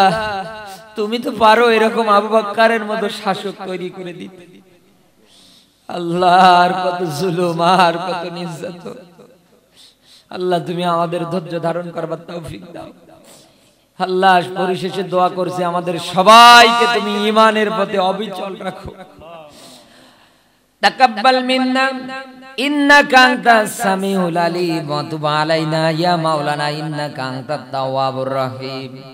আল্লাহ প্রবাসে আছে, দোয়া চাইছে আল্লাহ শান্তিতে রাখো, সুখে রাখো। কেঁদে কেঁদে দোয়া চাচ্ছে তার বাবাটা। রব্বুল আলামিন সারা পৃথিবীতে এরকম প্রবাসে যারা থাকে সবার জন্য দোয়া করি, সুস্থ রাখো, ভালো রাখো। আমাদের মধ্যে অনেকে অসুস্থ, আল্লাহ তুমি শেফায়ে আজেলা দিয়ে দাও। রব্বুল আলামিন মাহফিলের যে খানা অ্যারেঞ্জমেন্ট আল্লাহ যিনি রান্না করেছে নেক হায়াত দিয়ে দাও। এত সুন্দর মাইক লাইক সামিয়ানা দিয়ে তোমার যে গোলামটা সহযোগিতা করেছে, ভাই ভাই ডেকোরেটর, আল্লাহ নেক হায়াত দিয়ে দাও। তোমার গোলামের ব্যবসার মধ্যে তুমি বরকত দিয়ে দাও। রব্বুল আলামিন যে যে কর্ম করি ওই কর্মগুলোর মধ্যে বরকত দিয়ে দাও। রব্বুল আলামিন আমরা আমাদের কলিজার টুকরাটাকে হারিয়ে ফেলেছি, আল্লাহ খবরটাকে তুমি রিয়াজুল জান্নাহ বানিয়ে দাও। আল্লাহ আজ মনে পড়ে অডিও আলোচনা, ভিডিও আলোচনা শুনলে মনে হয় আমাদের কাছে বেশি আছে। আল্লাহ হিন্দু বৌদ্ধ খ্রিস্টান যেই হোক না কেন আলোচনা শুনে চোখের পানি ফেলায়, দোয়া করে। আল্লাহ গো মন থেকেই দোয়া করছি, কবরটা তুমি রিয়াজুল জান্নাহ বানিয়ে দাও। যত আলেম এই দুনিয়ায় কথা বলে কোরআনের ময়দানে, সব আলেম গুলোকে আল্লাহ তুমি এক প্ল্যাটফর্মে হবার তৌফিক দিয়ে দাও। রব্বুল আলামিন আমাদের মধ্যে হিংসা বিদ্বেষ সব ভুলিয়ে দাও। ঋণগ্রস্ত যারা আছে ঋণ পরিশোধ করবার তৌফিক দিয়ে দাও। রব্বুল আলামিন মা বাবার খেদমত যারা করেন আল্লাহ খেদমত করবার তৌফিক দিয়ে দাও। যে বোনগুলোর স্বামী অবাধ্য আল্লাহ তুমি বাধ্য বানিয়ে দাও। স্ত্রী যাদের অবাধ্য বাধ্য বানিয়ে দাও। আল্লাহ সবাইকে মিলেমিশে থাকার তুমি তৌফিক দিয়ে দাও। রব্বুল আলামিন জীবনের কোন ইবাদত যদি কবুল না হয়, কিয়ামতের দিন এই মাহফিলটা আমাদের নাজাতের মাধ্যম বানিয়ে দিও। আল্লাহ এই জমিনটা যেন আমাদের পক্ষে সাক্ষী দেয়। রব্বুল আলামিন একটাই চাওয়া তোমার কাছে, আজরাইলকে যেই দিন আমাদের কাছে পাঠিয়ে দিবা আমাদের সবার জবানে জারি করে দিও লা ইলাহা ইল্লাল্লাহু মুহাম্মাদুর রাসূলুল্লাহ সাল্লাল্লাহু আলাইহি ওয়াসাল্লাম। আসসালামু আলাইকুম ওয়া রাহমাতুল্লাহি ওয়া বারাকাতুহু।